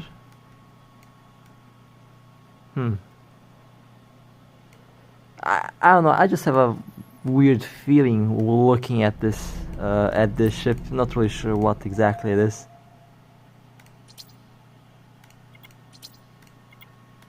Warning, capacitor running low.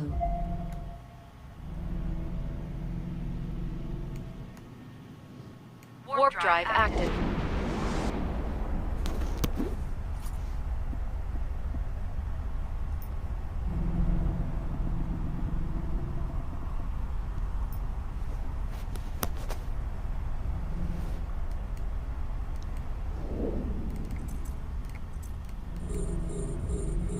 We're under attack.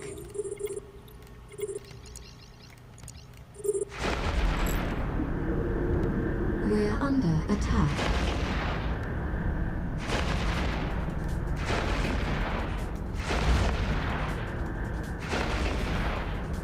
I've seen about, let's say, 50 Cinnaballs using the black and blue, or the blue and white core, whatever it's called, Warning. Capacitor and all of them low. literally ignore webs, ignore scrammers, and that's all the most insane effects to date in a Nanocore.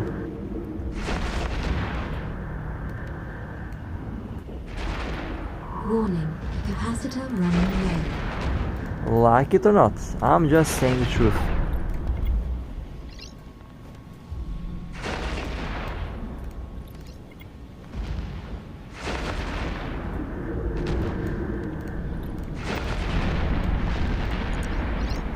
Warning. Capacitor running low. Warning. Capacitor running low. Warning. Capacitor running low. Oh, I almost forgot. Warning. What are the stats on Capacitor this core? running low.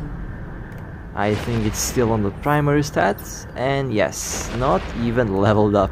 Primary stat, all I need. Warning. Capacitor running low.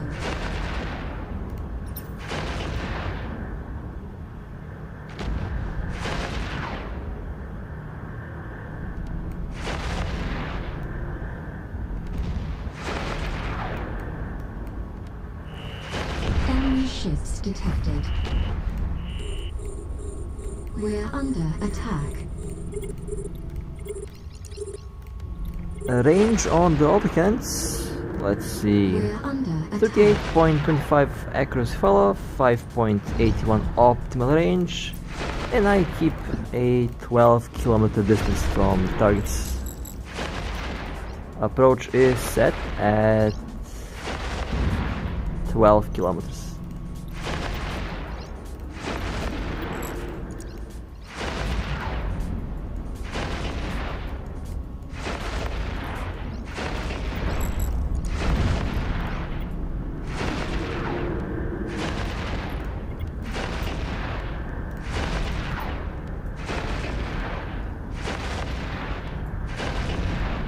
The ship can hit at about 60 kilometers, but the damage is not going to be that big.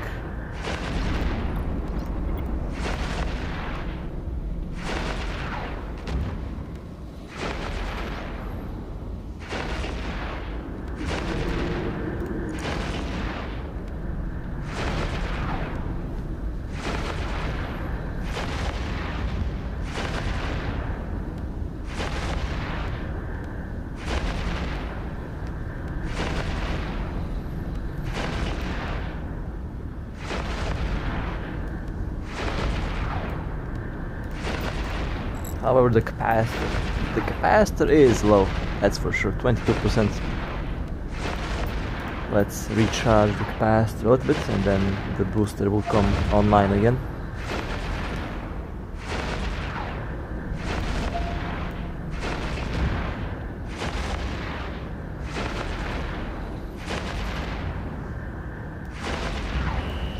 Enemy ships detected. We're under attack.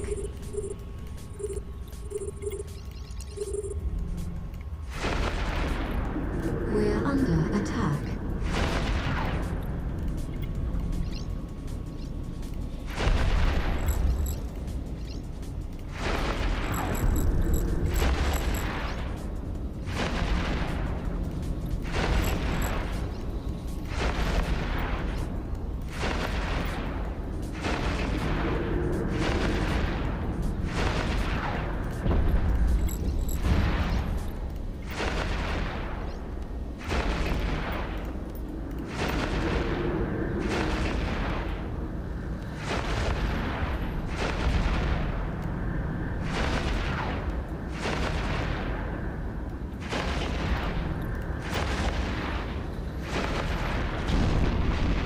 With the Typhoon, when I use rapid missiles, I orbit at about 35-45 kilometers.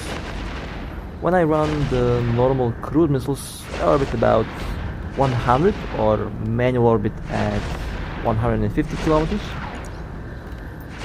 With the torpedo launchers, the orbit is about 15 kilometers.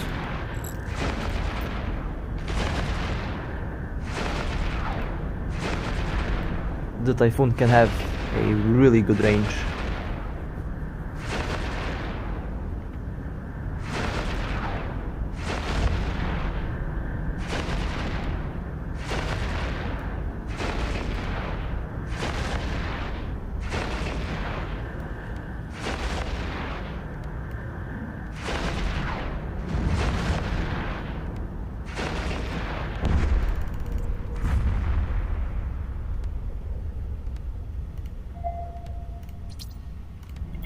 Background music, you say? Okay, I can solve that. I can solve that, increasing the music volume of the game, or just run the. Actually, good idea. I should.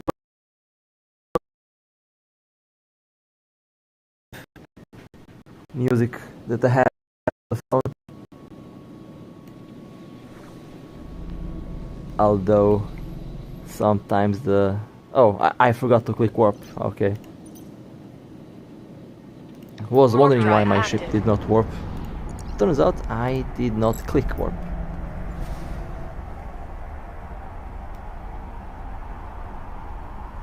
I also like how the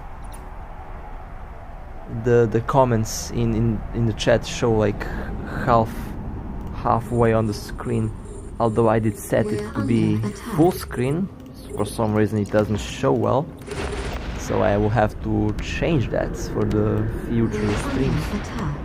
Not really sure why it does that, but it's something that I have to fix.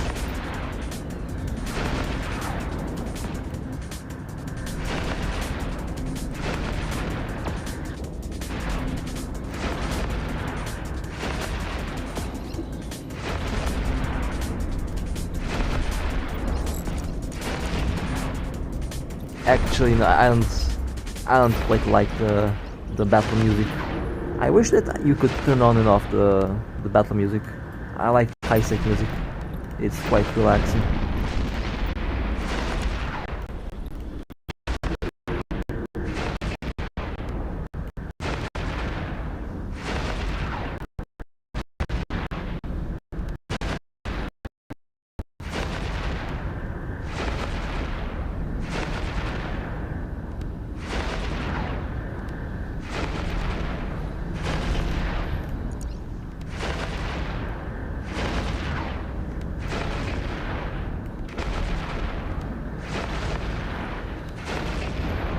Now, where should I go and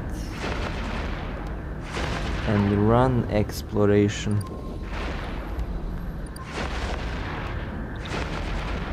That's a good question. Where should I go?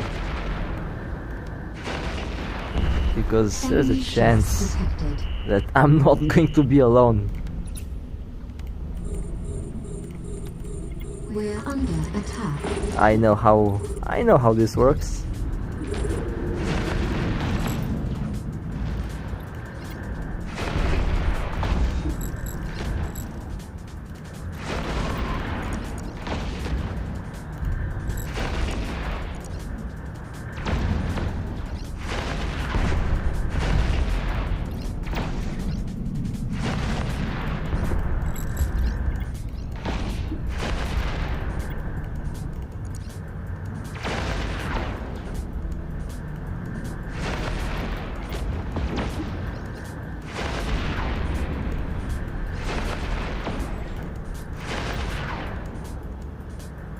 Stream sniping. I don't mind it, honestly. That's why for today I will probably be running around high-sec, because I forgot to enable stream delay.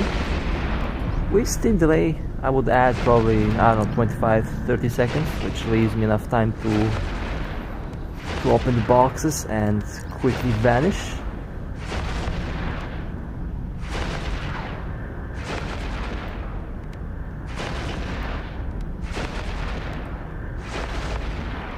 I already have a lot of plans for the next stream. Should be fun.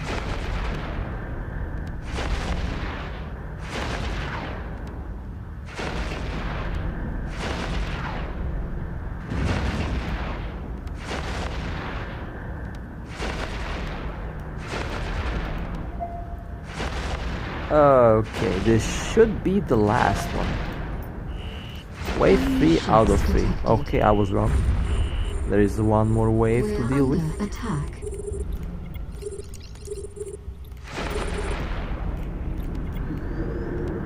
We're under attack.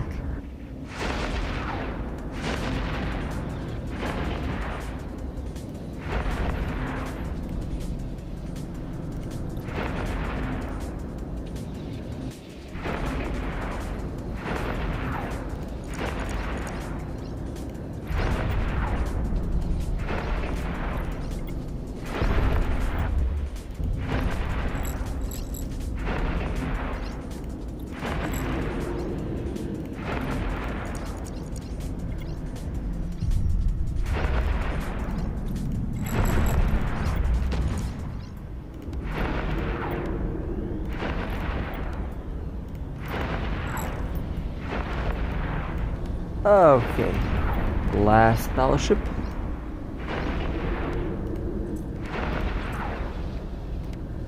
I hope it's the last one. Who knows, perhaps there's a surprise fourth wave coming up.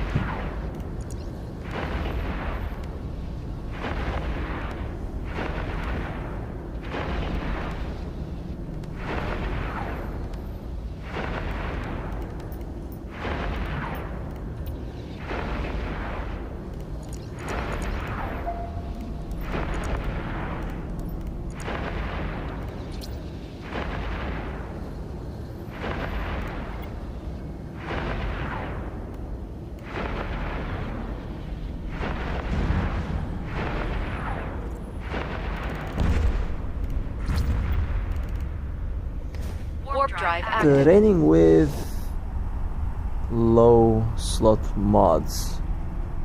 That's an interesting idea. Although I'm pretty sure that I do that with every build that I make on any ship.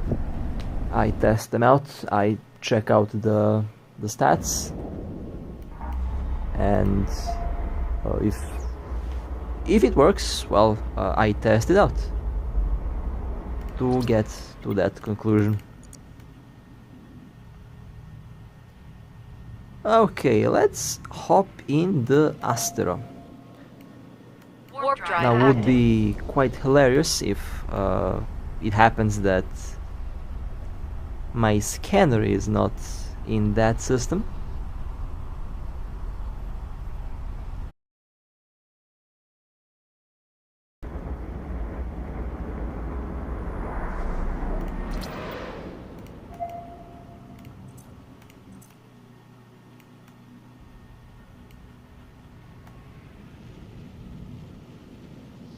Warp drive active.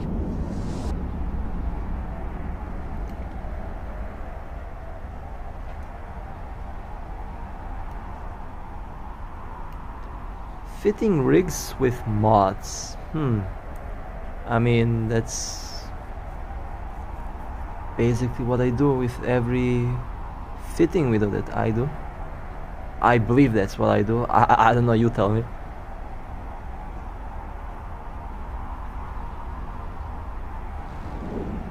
Docking request accepted. Okay, what is this? Conquer supplies have arrived. Nope. We'll accept that later. Where is the Astero? There is the Astero. Now this little ship, when I bought it, I got this ship fully rigged, and yeah, let's say this little Astero is quite an expensive little ship. This is... I don't think I did slap these rigs. The ship came with those rigs installed, so that's not on me this time. And the scanner is here. Okay, nice. Now where is the fuel? Okay, split to move to Astero. Let's refuel the ship. Oh, I already had some.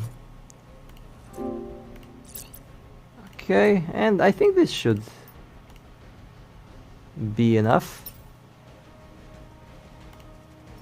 Now let me just double check if I didn't mess up the skills on this ship.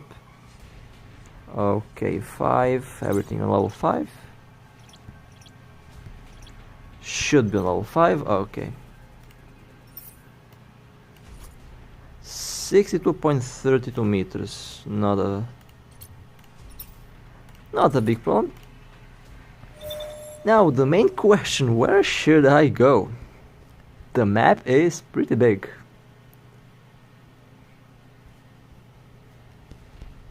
You know, I will do the classic move and I will go towards my home region because not a lot of players are actually lurking around in that aspect, so in that area, and that means I will have most of the sites for myself. However, there are some areas that I will try to avoid because they are my, let's say, golden spots that I keep for myself usually. So let's go over there for starters, and let's go shorter, and let's go. Autopilot engaged. Last Undocking. episodes of anime. Nice. Which one you're watching? I'm currently trying to finish Lycoris Recoil. Although 2 episodes a Warp day. drive active. That's what I'm currently able to do.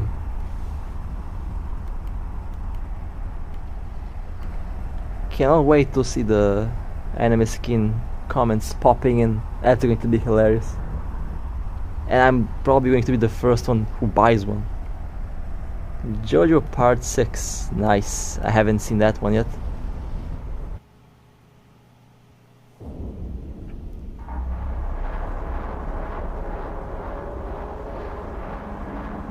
Okay. What do we have in this system? Watch me drive find active. 10,000 mining sites. That's going to be funny. Or nothing. Okay. Let's go to the next system then.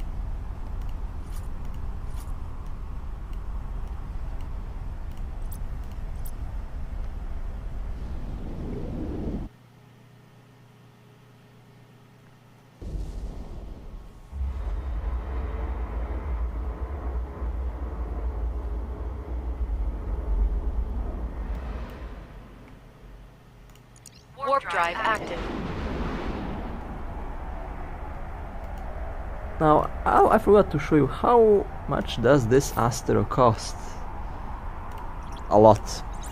Oh, 2.6 billion. Actually, the price did went down. It used to be a lot more expensive. And surprisingly, I have enough IP for it. Which doesn't happen that often.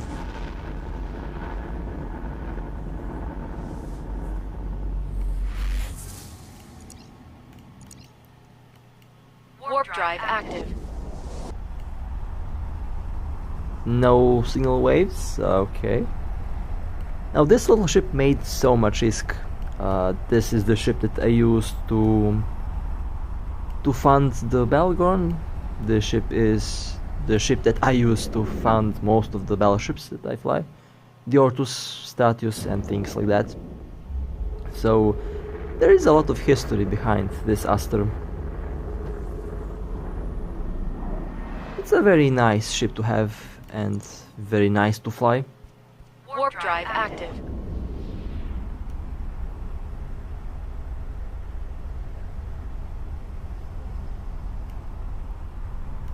Now,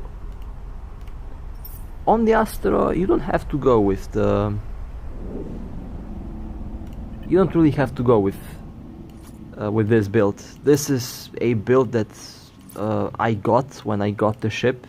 I bought the ship rigged last year, when they were released, and the pilot who sold me this ship had this build for some reason, so I haven't changed it because a 4P rig and a 3P rig, they are quite expensive rigs on a frigate. Autopilot engaged.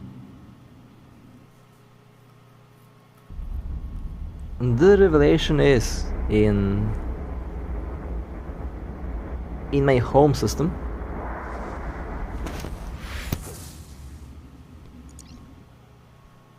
Warp drive active. Although the revelation is heavily rigged, it has a lot of very nice rigs installed. That's the way how I got the tank on that thing. I mean, when you have like capital killer ship, when you have the big fleets that kill capital ships at your doorstep, you have to Warp drive active. you have to make the ship pretty tanky in order to last for a very long time. I got the Astero for about 3 billion back when it was originally released. Now the Astero is a lot cheaper. I got this ship from a contract. I found a contract and I just accepted from this list over here. Warp drive active. And this is where I found the Astero.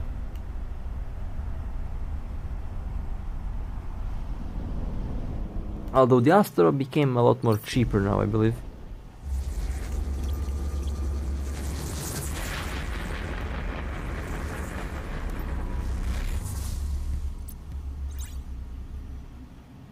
Yeah, way cheaper now. Warp drive It used to active. be so expensive.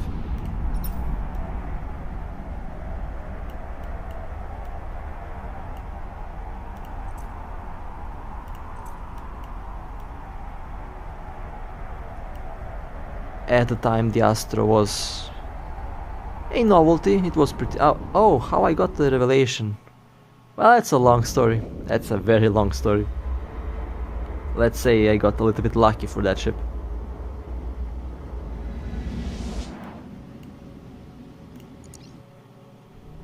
Warp drive active. I had the revelation for 4 months, 5 months, something like that. Just recently I did improve the skills for the ship.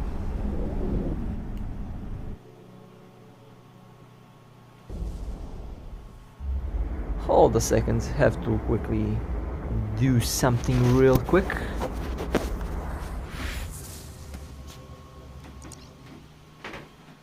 Warp drive active.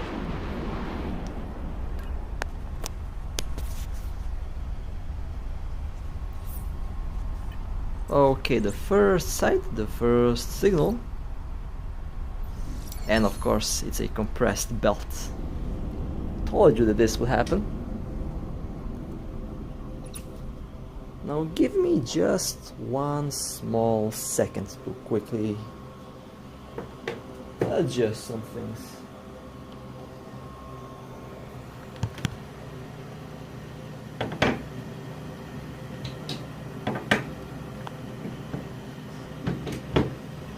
The battery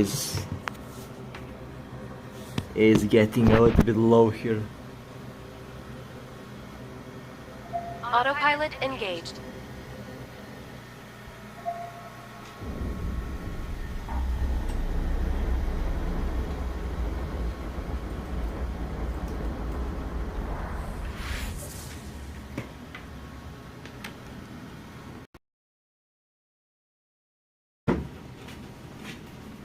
Okay, sorry for the weird cut and for the weird noises. Trying to make the cable run towards the Autopilot proper engaged. location. Warp drive active. Oh, I did I did PvP with the Stratus a lot of times. I mean, that's the best tackle ship that is currently in the game. Another compressed belt. Okay. Autopilot engaged.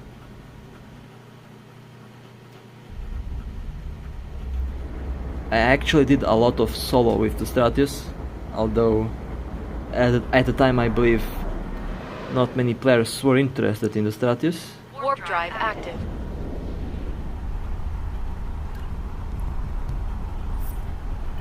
Now there is a signal with every new system, although unfortunately... Oh! Local Serpentis virus test site. What could possibly go wrong if I go there?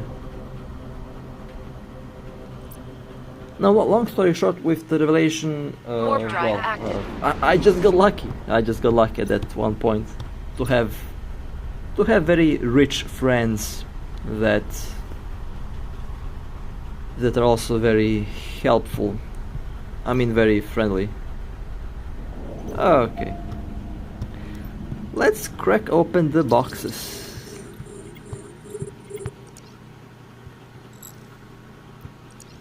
Info shard, that means I should use the data analyzer.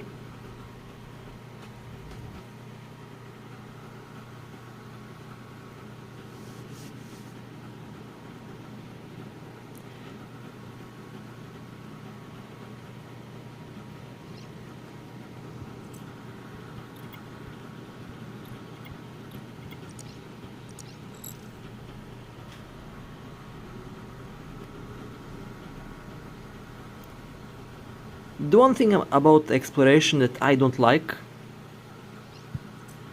is that there is no minigame that you can do. Autopilot engaged. Warp drive active. Well, that was one site, it was a small site.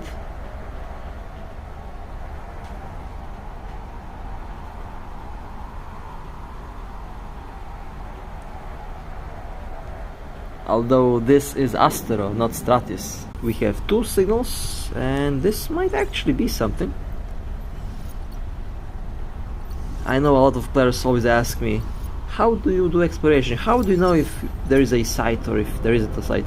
It's based on the signature of the site. If the signature is, well, looking like, you know, looking a little bit weird, you have sites. In this case, I found two sites in Hisek, and let's go and let's do them. Warp drive active.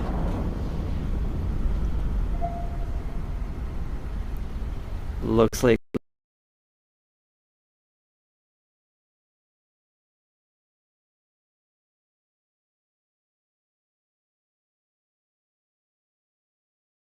the comm tower, so let's open it.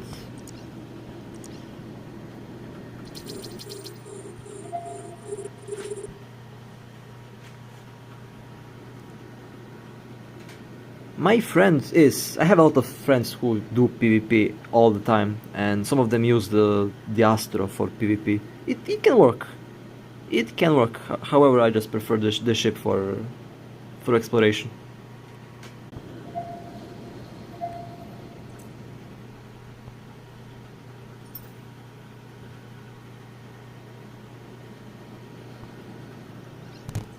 Okay, open the second one, let's go after the third one.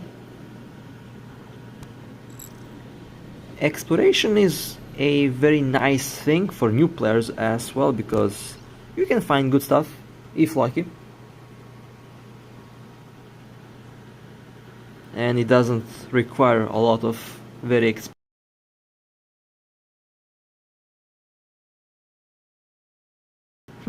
Oh, 3 more trips. Okay, not going to complain. 67 million. Okay, well, this is what I'm talking about.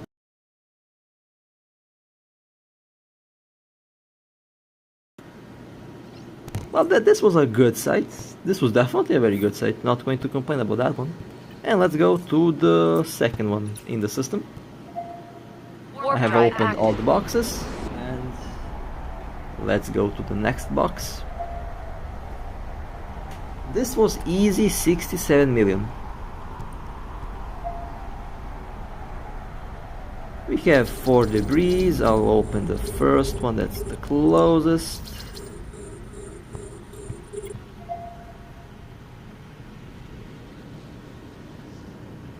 For debris I use the relic analyzer.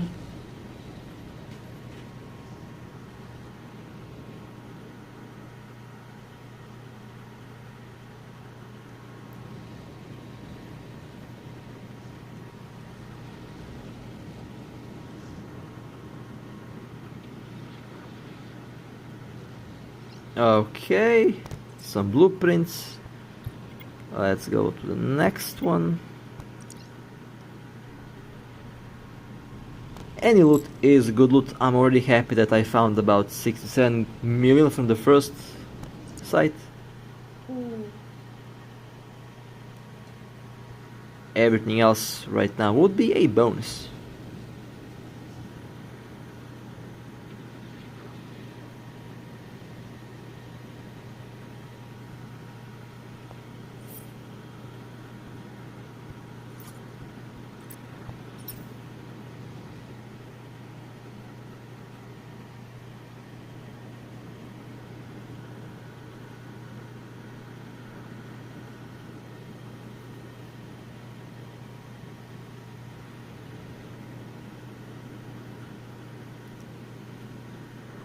Well, 9 attempts left. This box is giving me some issues.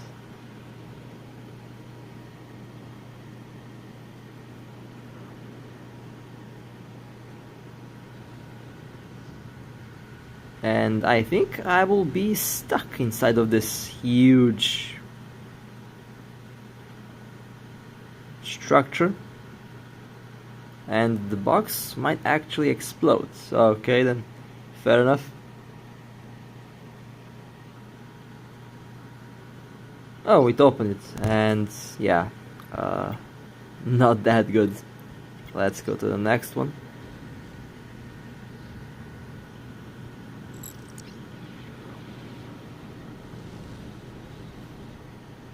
Usually it opens it instantly, but I guess today the Astero is a little bit stubborn, so my apologies for that. The ship needs some gate gun therapy, I guess.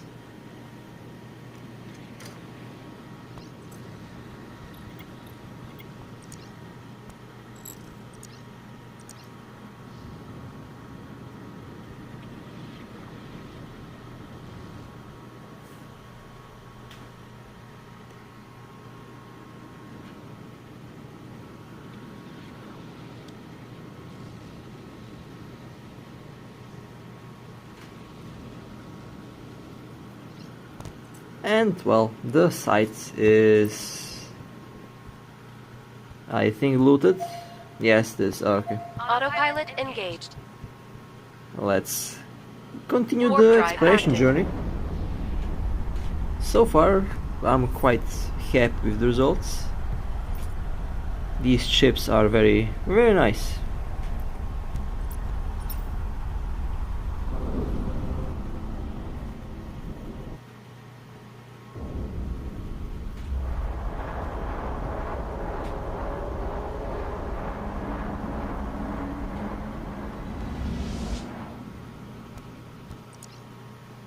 Warp drive active.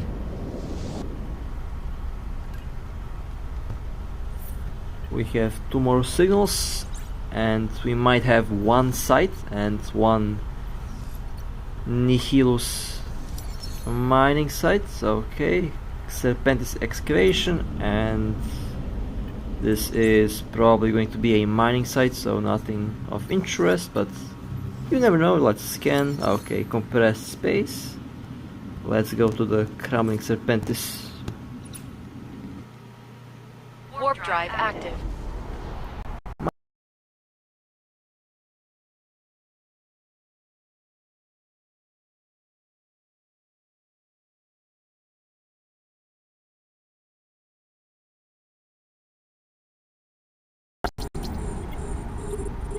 We have 3 debris boxes. Let's go after the closest one. Debris require a relic analyzer. Let's use the relic analyzer.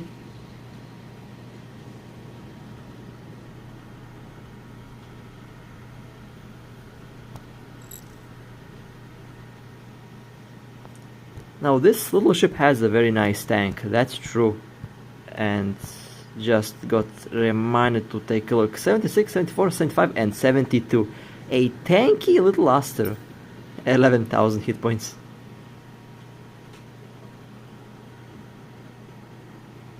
That's because of the implants. Extra 20% from the implants.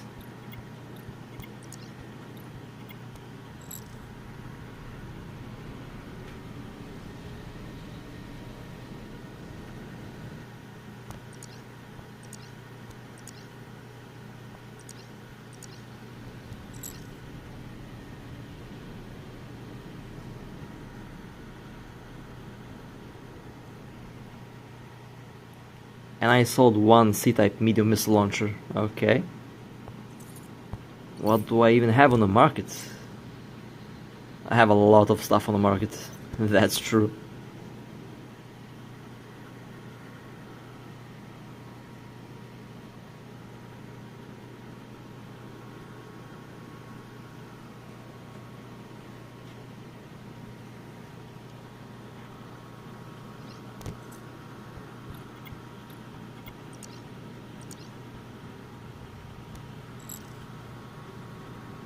And the last box to open, and then we can go to the next system.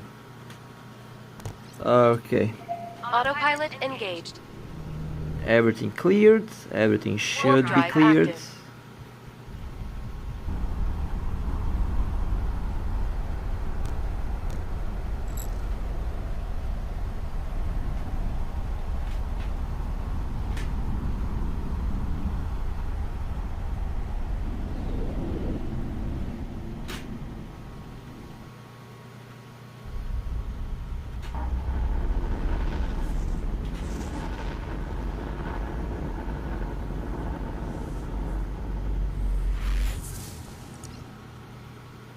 Warp drive active.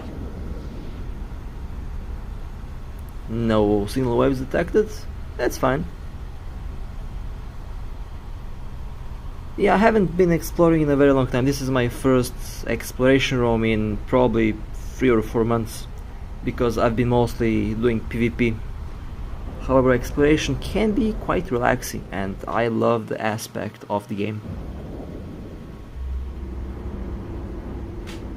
But yeah, my skills for scanning, for hacking are all on level 5. Warp drive active. Warp drive Okay, active. 1 signal here. This might be something interesting, let's find out. Local Serpentis production facility. Okay. Let's visit the production facility, I guess. Warp drive active. There is almost a site every system.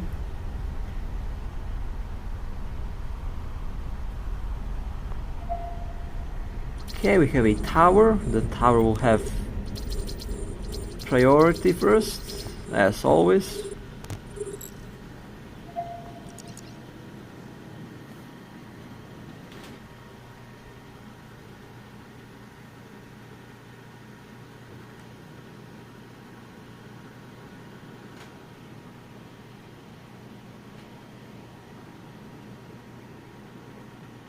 Fingers crossed for something nice. High sec can really be surprising.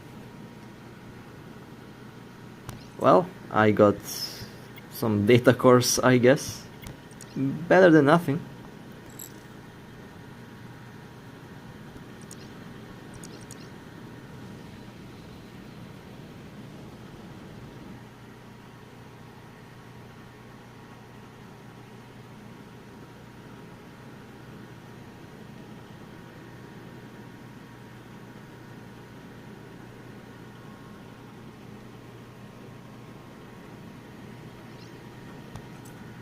Okay, some more data cores. Let's go to the next box.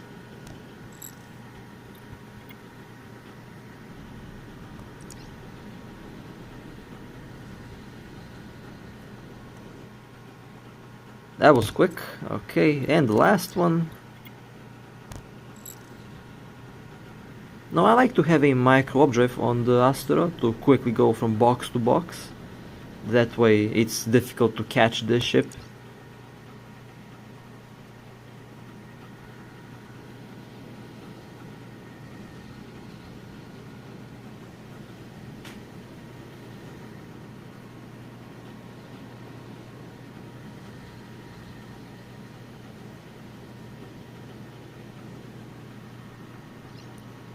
Okay, that wasn't too bad.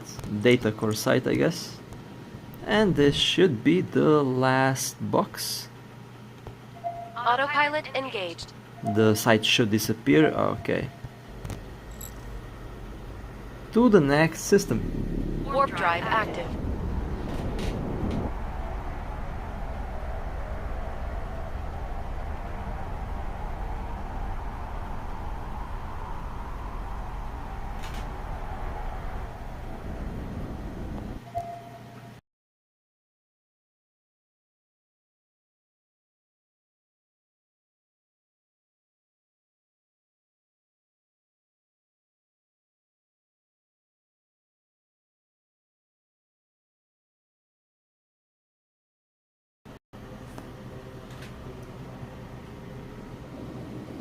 Okay, no signal waves. A pretty big map indeed. Let's go random. Oh, that's, I don't know. Let's go here, I guess. Yeah, I'm sure. Yeah.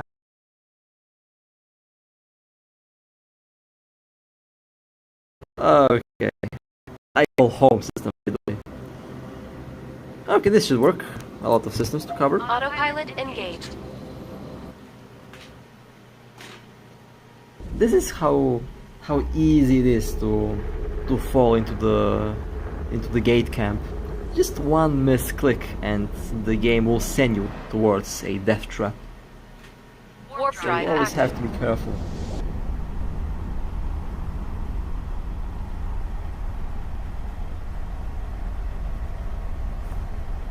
No, so far it wasn't that bad. 69 million, nice, very nice. The best loot was the chips. Very surprised that I got the chips, and even got the chips on camera, live on camera. Warp drive active.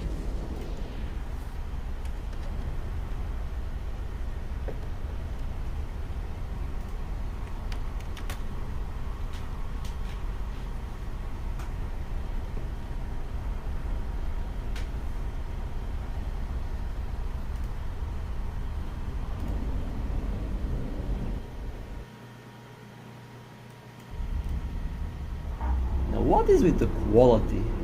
I did set 60 frames per second. Why doesn't it go on 60 frames per second? Warp drive active. That is a little bit weird.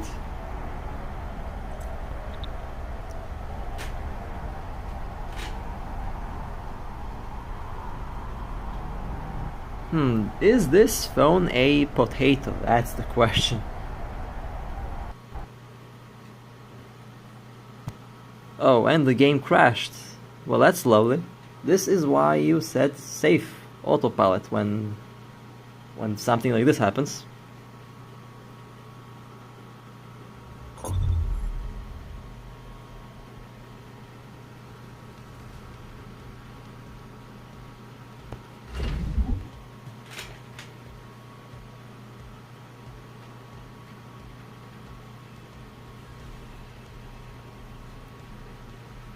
Autopilot engaged. Okay, my Warp apologies drive for that. active. I dodged the bullet. It would probably crash in null and I would be probably dead, because that's That's what happens. Autopilot engaged. Warp drive active. The game conveniently crashed right about MHC in the entry to the other syndicate system in close proximity to our home system.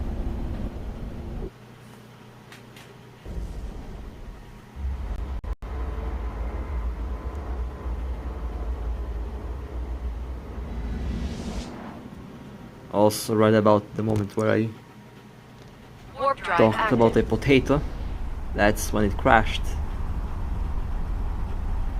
It's like the game heard me. Probably did, I mean, would not be surprised.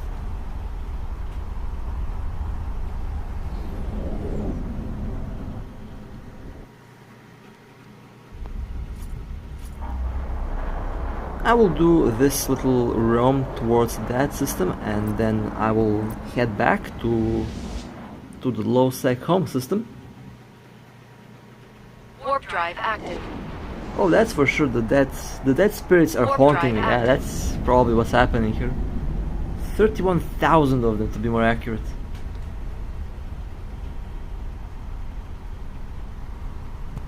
Let me just quickly scan this system. I just have a feeling that I'm missing something.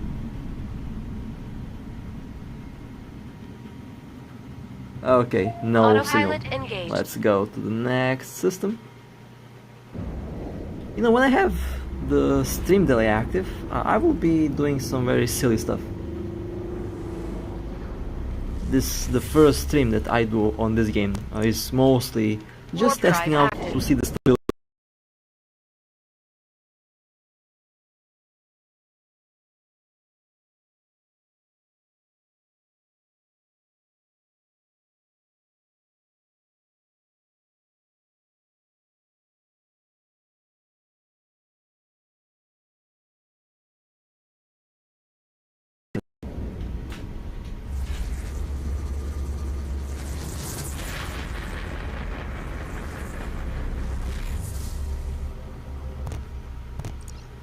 Warp drive active. Okay, we have one signal here. This is probably a compressed belt, but let's just double check that. And yes, it is a compressed space. Let's keep on moving. Autopilot engaged.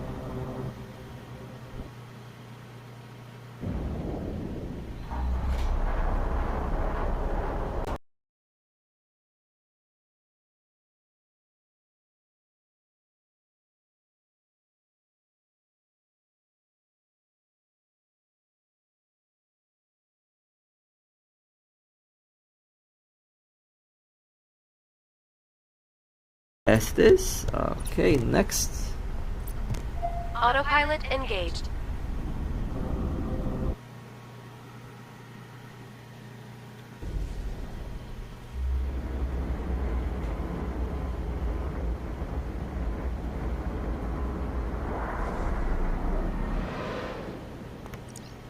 Warp drive active. We have one more signature. Probably another compressed belt site. Yes, this. Next.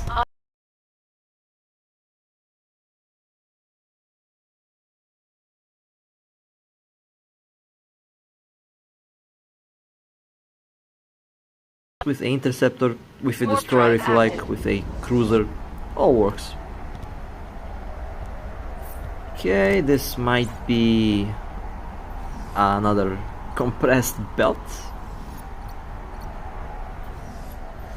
Yes, this. Okay. Autopilot engaged.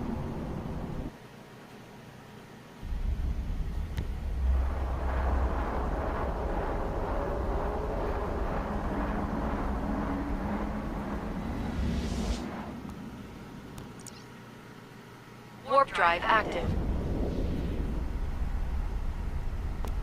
Okay, this system has basically no signals, which is fine. Let's go to the next one.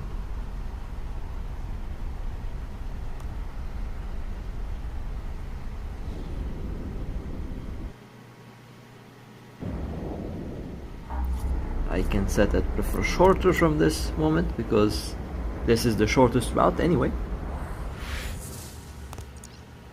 Warp drive active. Okay, no signals, that's fine.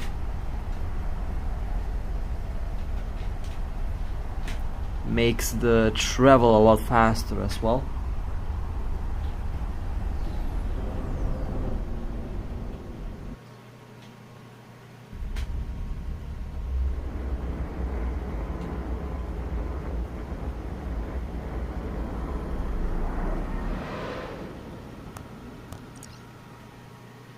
Warp drive active. 108 hours. Well, I thought it was 48 hours, or in some cases 24 hours. Although I have a certain set of systems that I like to visit, and those systems always seem to have something. That's basically the best way how to do exploration. You visit the same system multiple times that do know to drop very nice stuff. Warp drive active. Okay, we have a signal here, and this might be something. Okay, processing center. Let's go to the location. Warp drive active.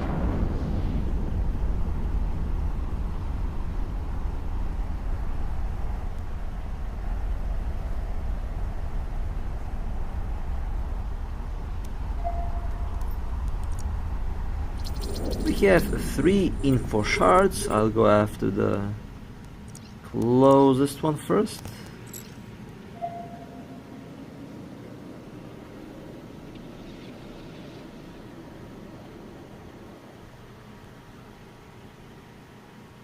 Okay, looted. Looks like I will get a lot of these things that are used for, I have no idea for what, to be honest. I just know that they're used for ship production.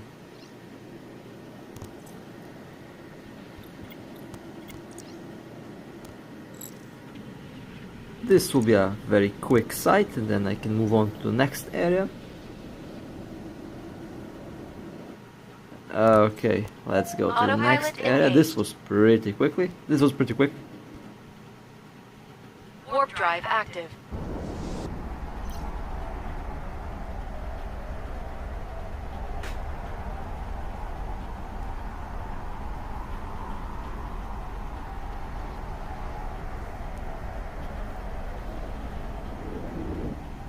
I remember when someone compared us with vultures on our gate camp. It was very hilarious, because since then when I look at my ship I see a vulture, and that's also one of the running jokes that we use, that we have fun with.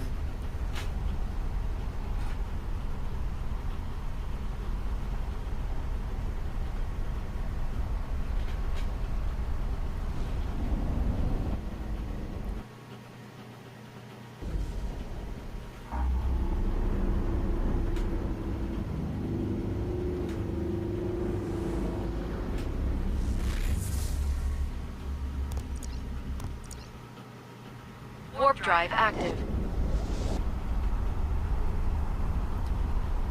Well, it looks like someone is going ahead of the route and is clearing all this. Very sneaky.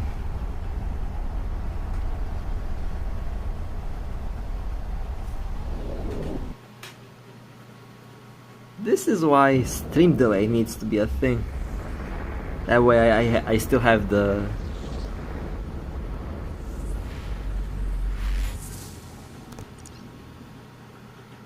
lead. Warp drive active.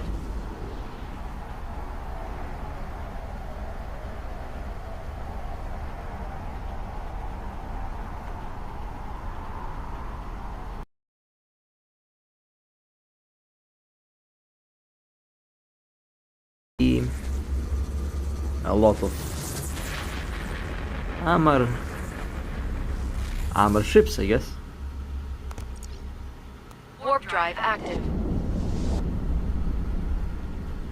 No signals. Let me just double check the map. Yeah, this is. Yeah, this is Amar. Yeah, it is Amar space. Okay, it makes sense.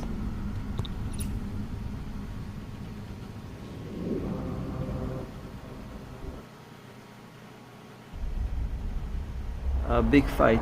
Yeah, I know. Although I've heard that a big fight should happen about 12 hours from now. Perhaps I was wrong. Warp But drive active. I know tomorrow is going to be a big fight. If I wake up on time, I might actually go there to watch. Because I'm not actively participating in war at the moment.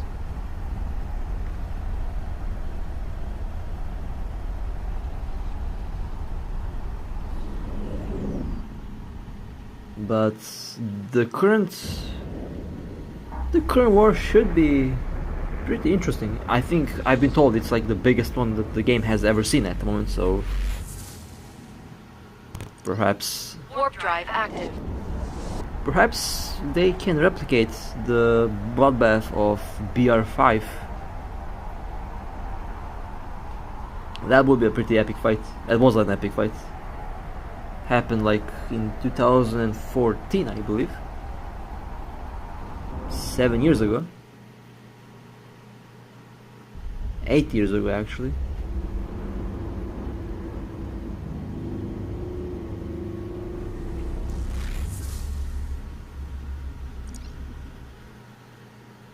Warp drive active. The Amar space was always and will always be very, very beautiful. Anywhere you can take a good screenshot and that you can use for a wallpaper.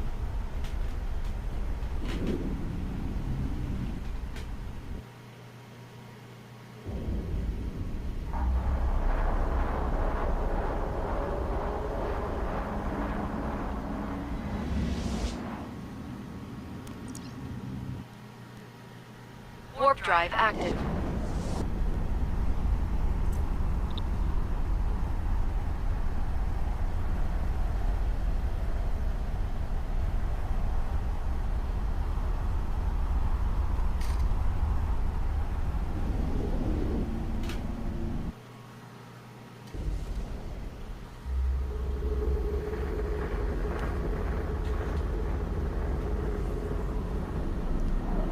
Okay, 3 more jumps left. Warp drive active. And 1 signal. Okay. And it's a big signal. Probably one compressed belt site. Yes, it is. Okay. Autopilot engaged. It really feels like someone went ahead and just scanned everything on the road, which, you know, could actually be the thing. So we will find out very soon. Warp drive active. 1 signal, and this signal is also pretty big. Another site, another compressed space Autopilot belt, engaged. whatever you call that. Now this system has a very nice name. Inis Ilix. There's also a system that's literally called Cat, I think. Also quite hilarious. I've been there multiple times. active. Actually, let me see if that's a system, if that's the name of the system. Cat. I think there is one. Yes, it is. There it is. Cat. Lovely name.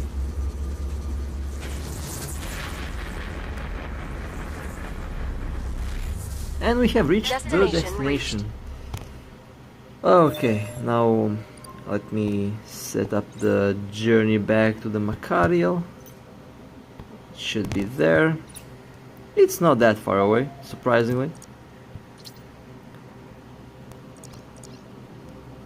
And there is someone in the system.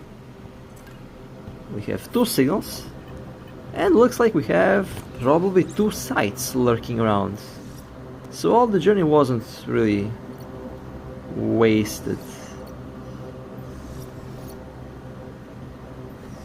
Blood Raider production facility, and let's scan the second one.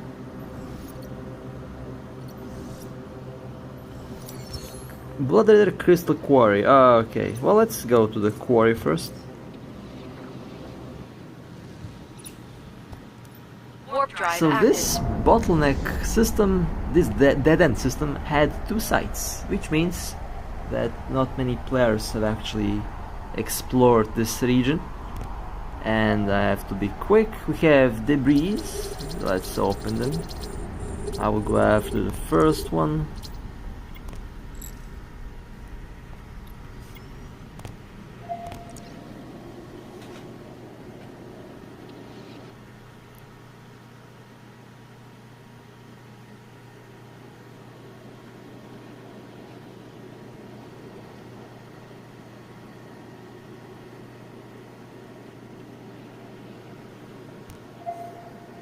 Wonder what the other pilot in the system is doing here. Probably docked, but you never know. 167 days. That's interesting. Okay, first one has been opened. Next.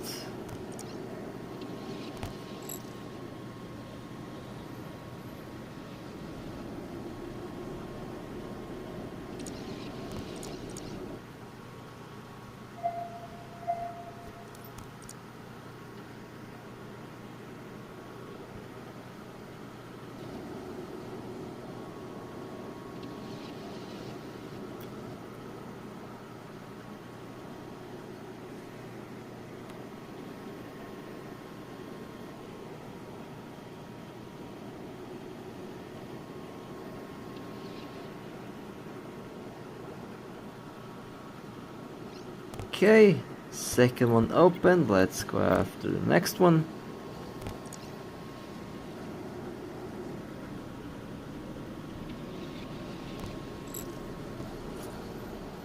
Wait a second, why do I have a small armor repairer? This something ain't right here. Hold a moment. Hold a second. Why do I have a small armor repairer when I have power grid for a medium one? I was convinced I have a medium repairer installed. Well, I guess I was wrong.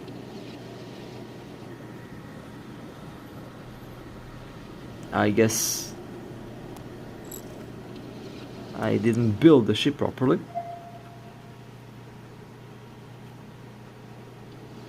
And the last box in this anomaly. And then we can go to the next anomaly, which is still in the same system.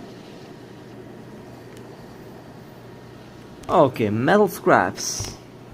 Wonderful. Local blood raider production facility. Let's go there. Warp drive active. Blood raiders never disappointed me, so hoping for a good loot here.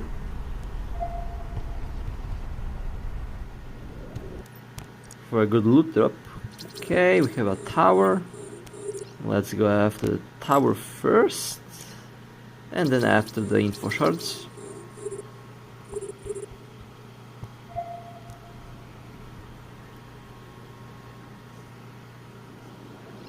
Okay, a secret trafficking box.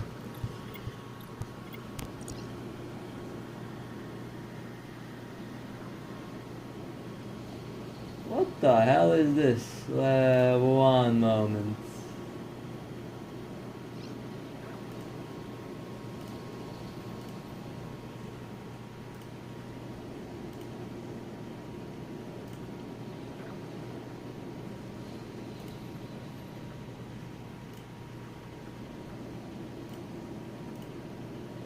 Some weird messages popped in the chats. Have to remove that. Not really sure if you can see what I'm talking about. I think you can, but Yeah, let me just remove that. Okay. What the hell was this? The bots are running wild.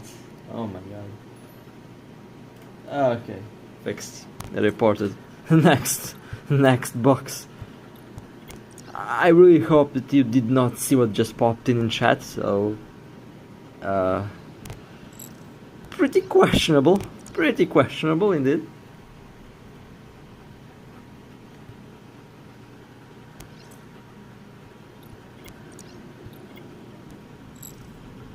And the last box.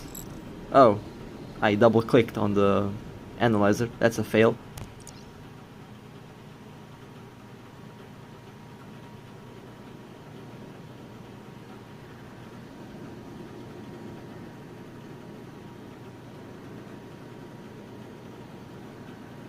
As for the mission boxes, I usually sell them. I don't do them because selling them is actually securing a better profit than risking to basically get nothing.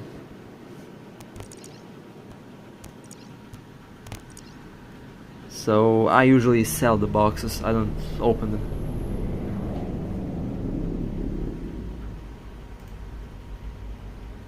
Okay then.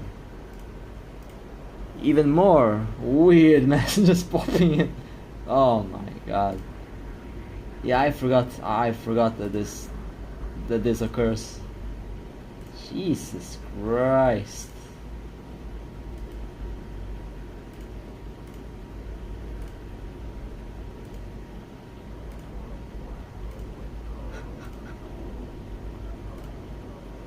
Yeah, I'm also asking myself, what's going on in the chat? What are these messages? I don't know. I'm just removing and reporting. I have the same amount of questions that you do, trust me. Okay, fixed. Until it shows up again. Okay, let me take a look at what's happening in the cargo hold of this ship. 74 million, I got a trafficking box. Now, the trafficking box can be used to get the Death Wish Nanocore. Of course, the Death Wish Nanocore is, you know, quite expensive. And I have about 800 of these boxes, so I could probably make good profit if I sell them. 800 times 2 million, yeah, I could make good ISK with it. I just need to go and, you know, sell it. And so overall, I'm pretty happy with the scan results. I mean, I got this little chip that can be sold for 23 million, which is not bad. Definitely for literally like a relaxed effort for running around and scanning, I got some decent stuff. Warp drive active. So new players can easily scan in high sec and just enjoy the game for what it is. No need to rush to get ISK, honestly.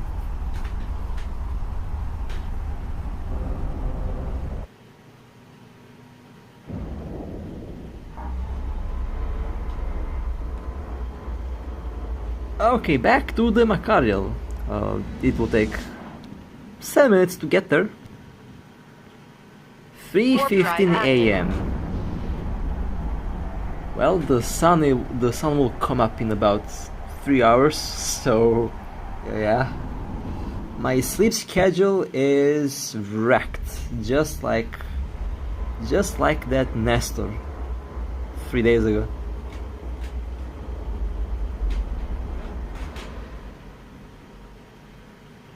Warp drive active.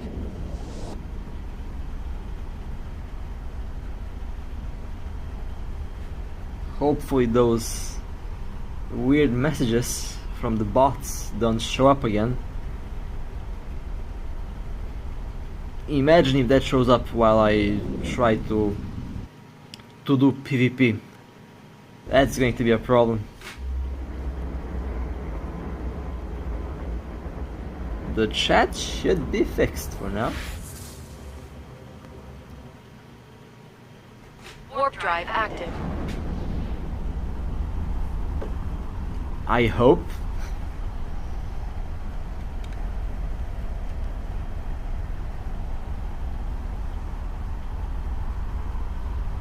definitely going to be a hilarious experience, that's for sure.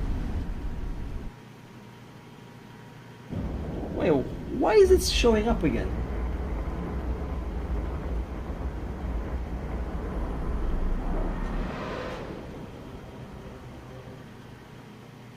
Warp drive active. Well, I deleted it, so it should be good.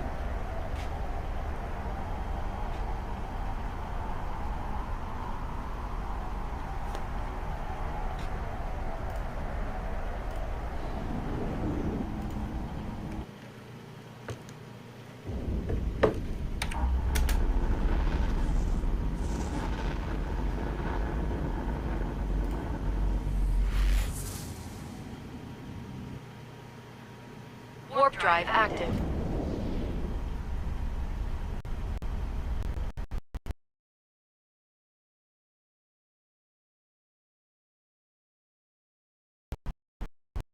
Still, to think that I haven't been live streaming in like 2 years, that is honestly, like, my last live stream was, let me take a look at the date, in July 2020. That was Warp drive a active. long time ago. And the first one was in May of 2020. Now it's almost 2023.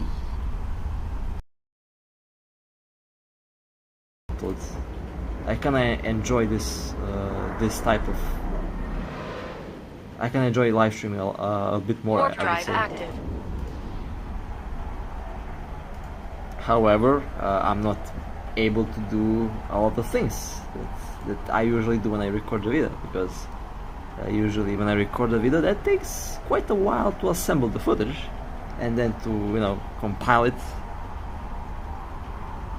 That's how most of the videos are made. However, when I'm live, I don't know, I just enjoy this.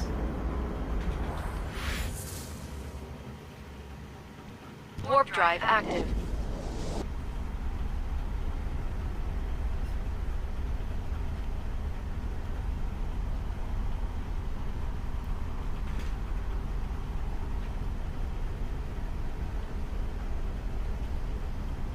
I will probably run couple more missions with the Machariel, and then I'll probably go to bed, because yeah, it's getting a little bit late over here. But of course, first I'll run the missions with the Macario. Warp drive active.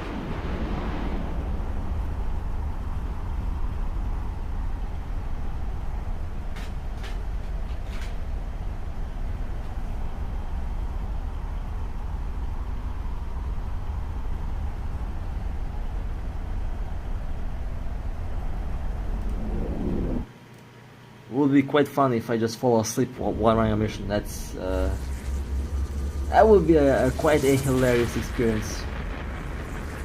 First live stream and I fall asleep on it. That would be pure gold. Warp That drive would be active. pure gold.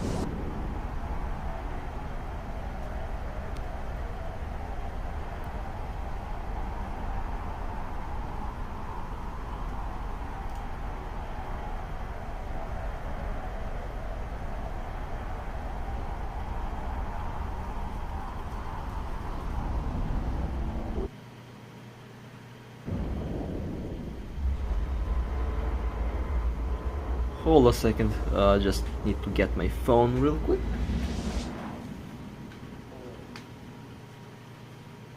Warp drive active.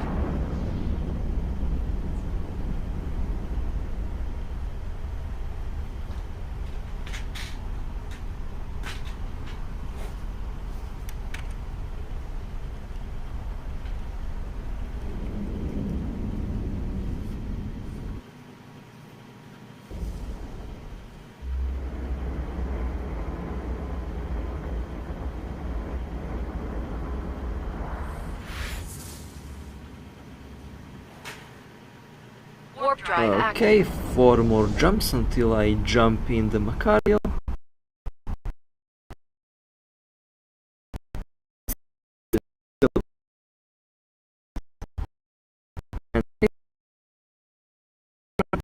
12,000. It did use quite a bit of fuel. I know that they expanded the fuel bay on the ships by 4 times in the last balance update, which, you know, was a good thing because ships did run out of fuel pretty quickly. And the last update solved that. It did solve that issue really nicely.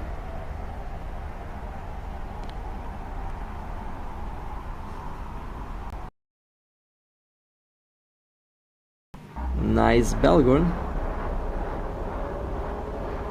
Wonder where are they headed with that ship. Warp drive active.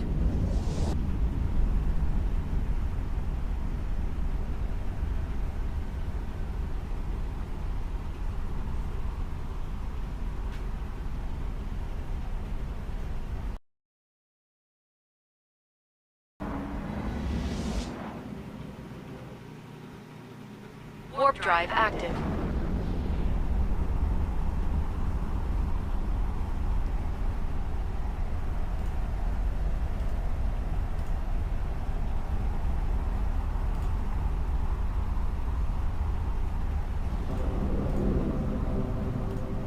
Now, one thing that I'm still confused, why isn't it running at 60 frames per second? Not really sure what I messed up, but I will find the problem. Warp drive active. Okay, jumping in the Machariel, and let me quickly reset the missions. I mean, refresh the missions. And let's see what I get. Okay, 2 missions here. Another one.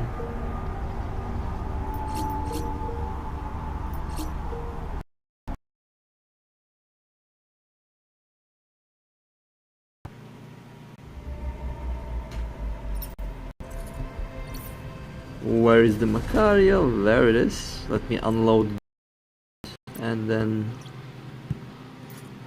jumping in this thing.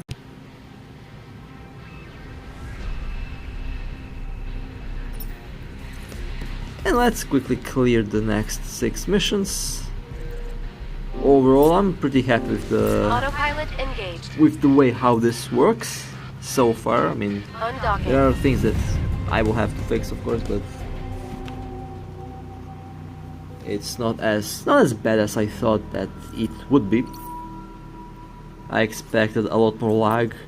I expected a lot more internet problems. Autopilot engaged. But surprisingly, I Warp drive didn't active. encounter a lot of them.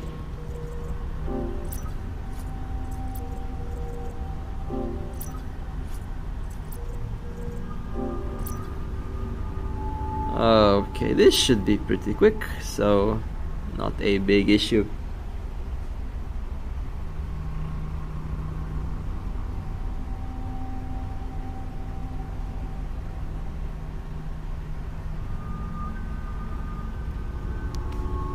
We'll prepare some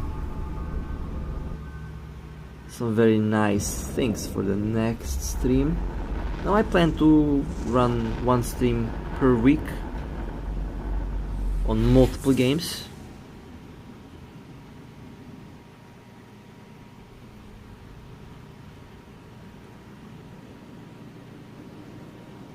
Warp drive active.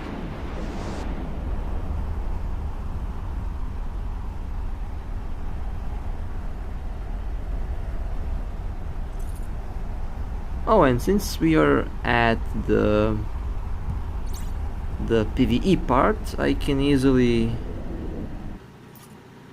do this, which will give me extra ISK from the missions. A very nice thing to have. Destination reached.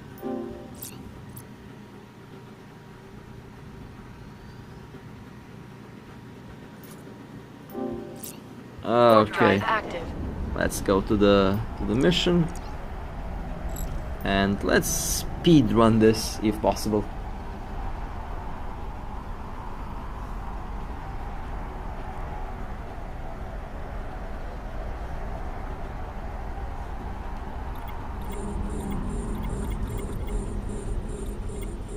We're under attack.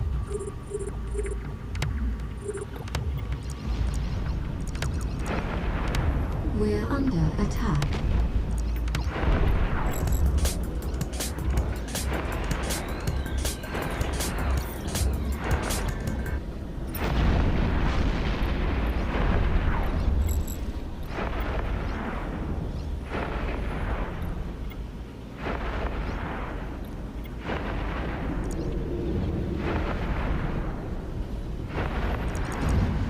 Now, one good idea is to actually start the stream a little bit earlier, because I know that it's like really late, even on a Friday. I think it's a little bit late. So if I start streaming a little bit before 12 o'clock, I think it would be perfect. If I plan to do this for the next, like, I don't know, 3 or 4 hours, then I think if I start a little bit before 12, it should be good.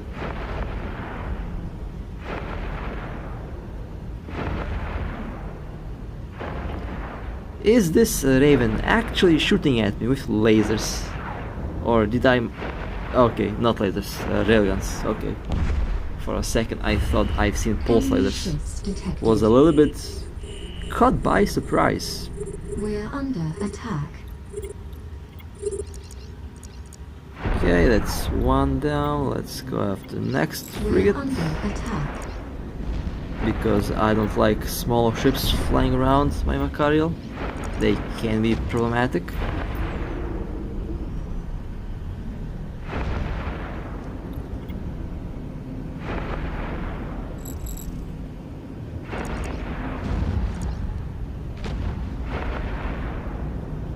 Yeet the small ships first before you go yeet the big ones. That seems to be the case, and that seems to be working. Always. All the time.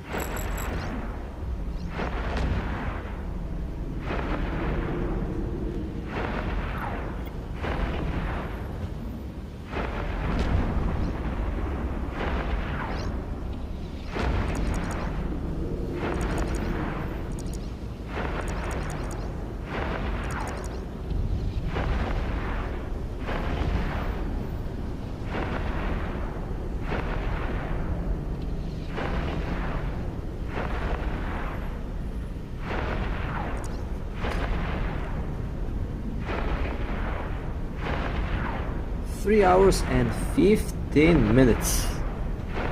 Well, this feels like it was a pretty long stream.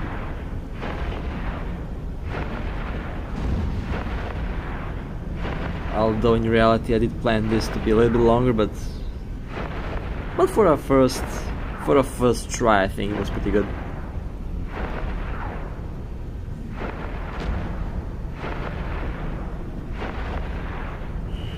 And wave 3 out of 3. Let's go after the... Actually, let's go after that one, because We're under attack. that one will have the point. This one will be the next one to go down, and then the frigate.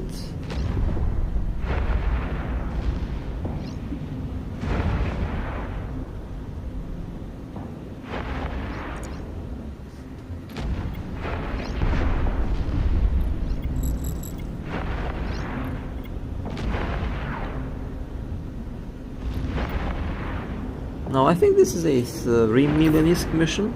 Actually, which one of these missions am I doing right now? That's a good question. We will find out when the mission is completed.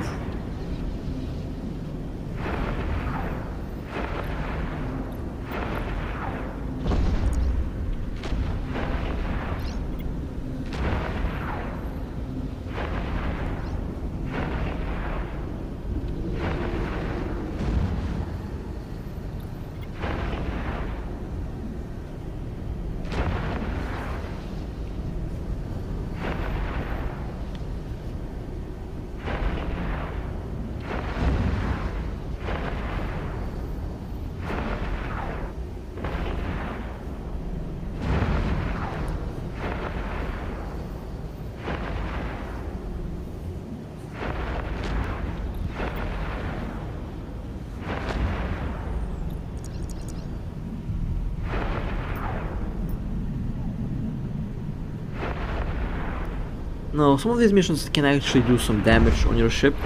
That's what I noticed. That's why the shield sometimes is at about 50%, sometimes at 80%. This little tank does seem to hold. However, I would still be careful around some of the missions.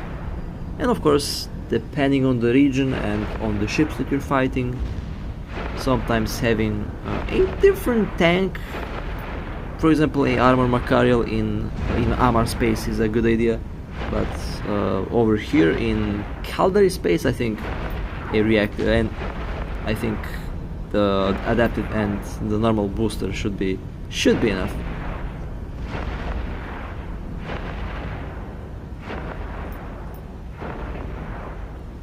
After all, they don't do a lot of damage.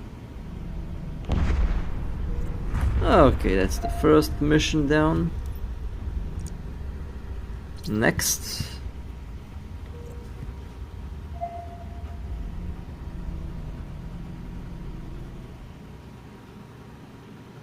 Warp drive active. The shield will recharge slowly. I thought about using a combination of Nosferatu and booster outpost, not outpost, but output boost outpost. What I'm talking about? Yeah, I'm slowly but surely falling asleep over here. The general units on the implants can actually help with this a lot. So that's one thing that I would have to change if I want to keep on running missions with the Macario. Warning, capacitor running low. That way I can improve the capacitor and I can improve the shield booster performance, which is of course important for high-sec.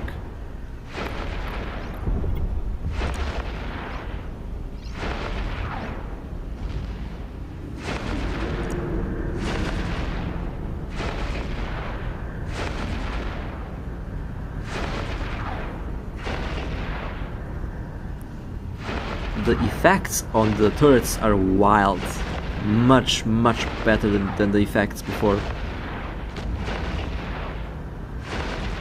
Such small details that you can see on the ship. I like it.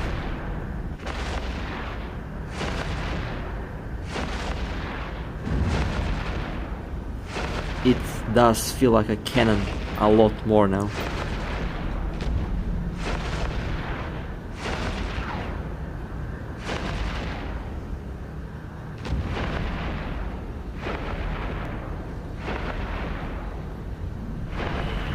Enemy ships detected. We're under attack.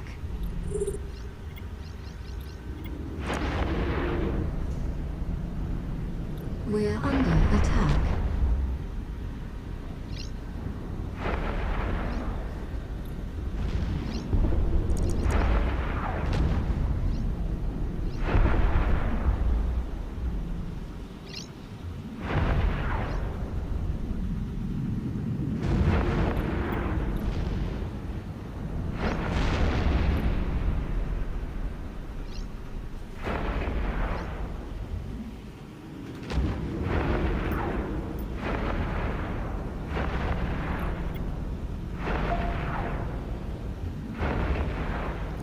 Well, the anomaly overview is not showing me all the anomalies.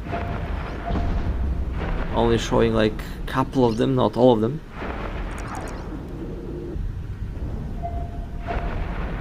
Which is a little bit weird. There is 7 of them, although there is... Oh, okay. Yeah, my bad. Let's ignore that happened.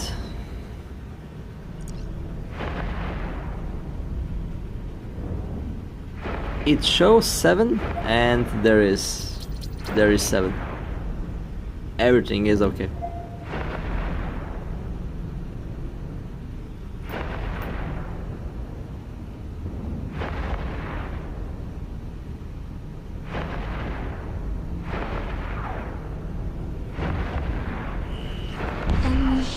detected. We're under attack.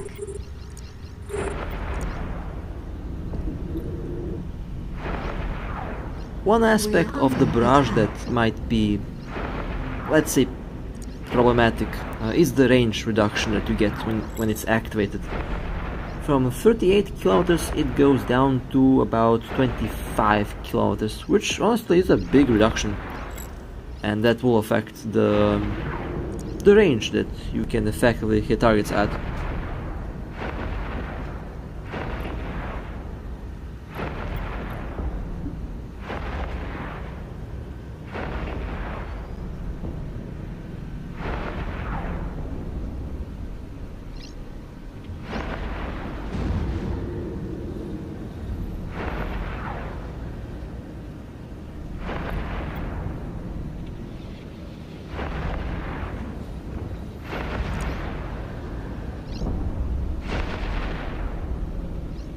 Warning. A low capacitor again, okay then. Let's turn off the shield booster. I thought about trying the armor tank Machariel, but I feel like the build for this system would not run as well as I think it would. Mostly because they use missiles. And shields do have, I mean, let me show you the stats on the shield on the Machariel. 43, 49, 62 and 68. 60, 48, 14, 28. Actually, you know what? Because I have this implant, I might be able to pull off the armor tank with one armor repair, just because I have that one implant that increases the stats. Might actually be a idea that I will try out.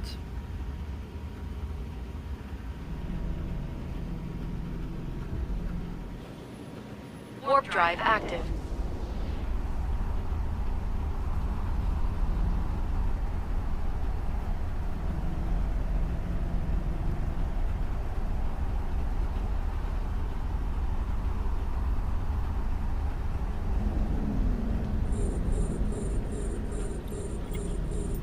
We're under attack.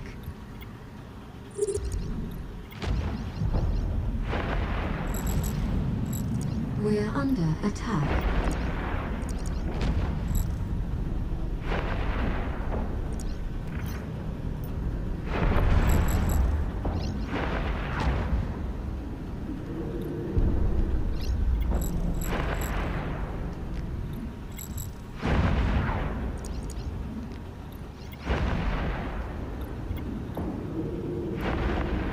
I also like how the game does switch to the target that I don't want to shoot at, and I wasted a couple seconds switching targets, but it's okay.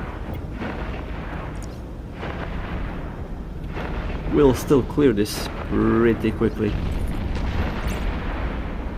4.8 billion, well, not that bad, I guess. Will not complain about the ISK, because I can just sell some of the stuff that I have, and that will help with the wallet quite a bit.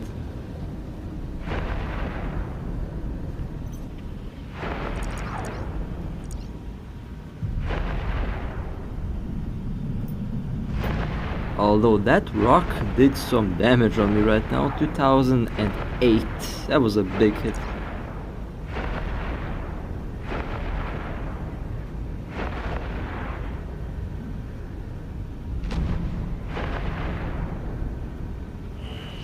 Enemy ships detected.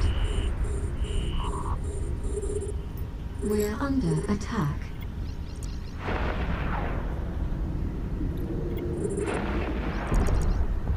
We're under attack.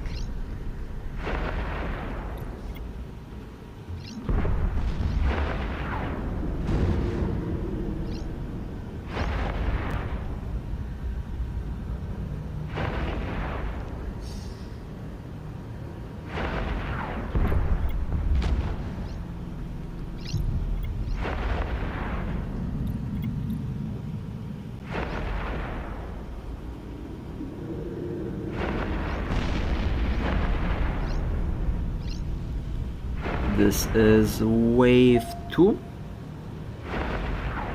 And we have 3 more missions left. Although not really sure if I can clear all of them. So I think I might end up docking after I clear this mission.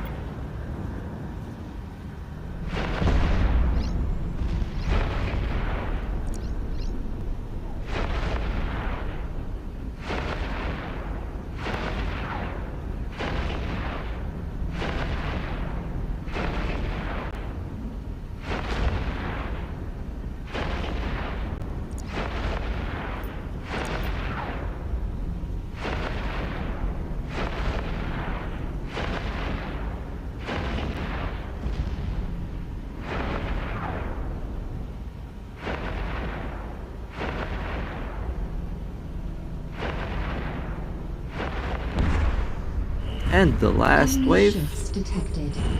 that's a lot of ships. We're under attack. I mean only 8 ships, but it felt like a lot more. We're under attack. Okay, let's clear the small ones first, because, well, small ships might be the most difficult to kill with a battleship.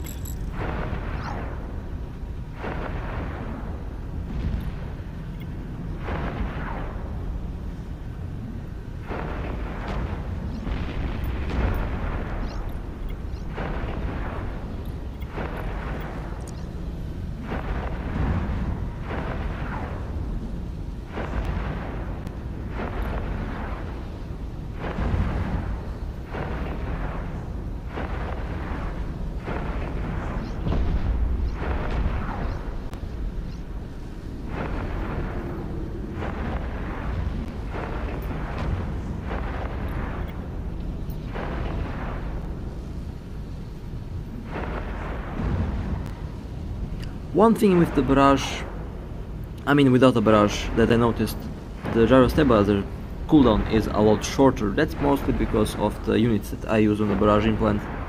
Both are level 8, I believe, for maximum possible DPS, although the drawback will be longer cooldown on the gyro stabilizer. So far it worked really well, so don't think that I would change that for PvP.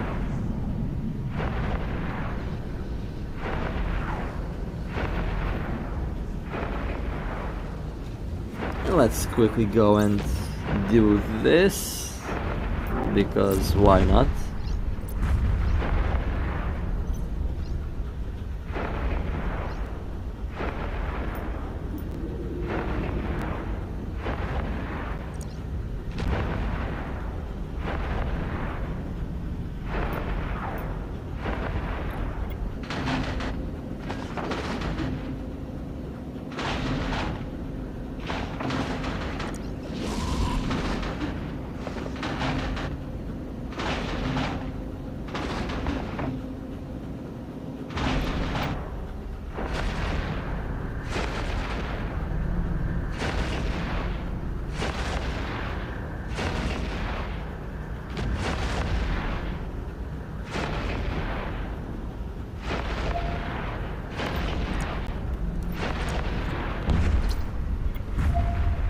Okay, the mission is done. So let me go and dock up this little ship. Warp drive active. I think it was a pretty good run. It was definitely relaxing, just the way I wanted it to be, and overall quite happy with the stability of Warning, the, capacitor running low. not of the capacitor of course, but the stability of how everything went. It crashed once and only some minor lag problems with my internet, but anything else and everything else was very smooth and it went without a problem. So for next time I will prepare something a Warp little drive bit different, active. and I will actually think about this a little bit more longer. I think I have time, I mean. I have time until next week, so we'll definitely do something different next time.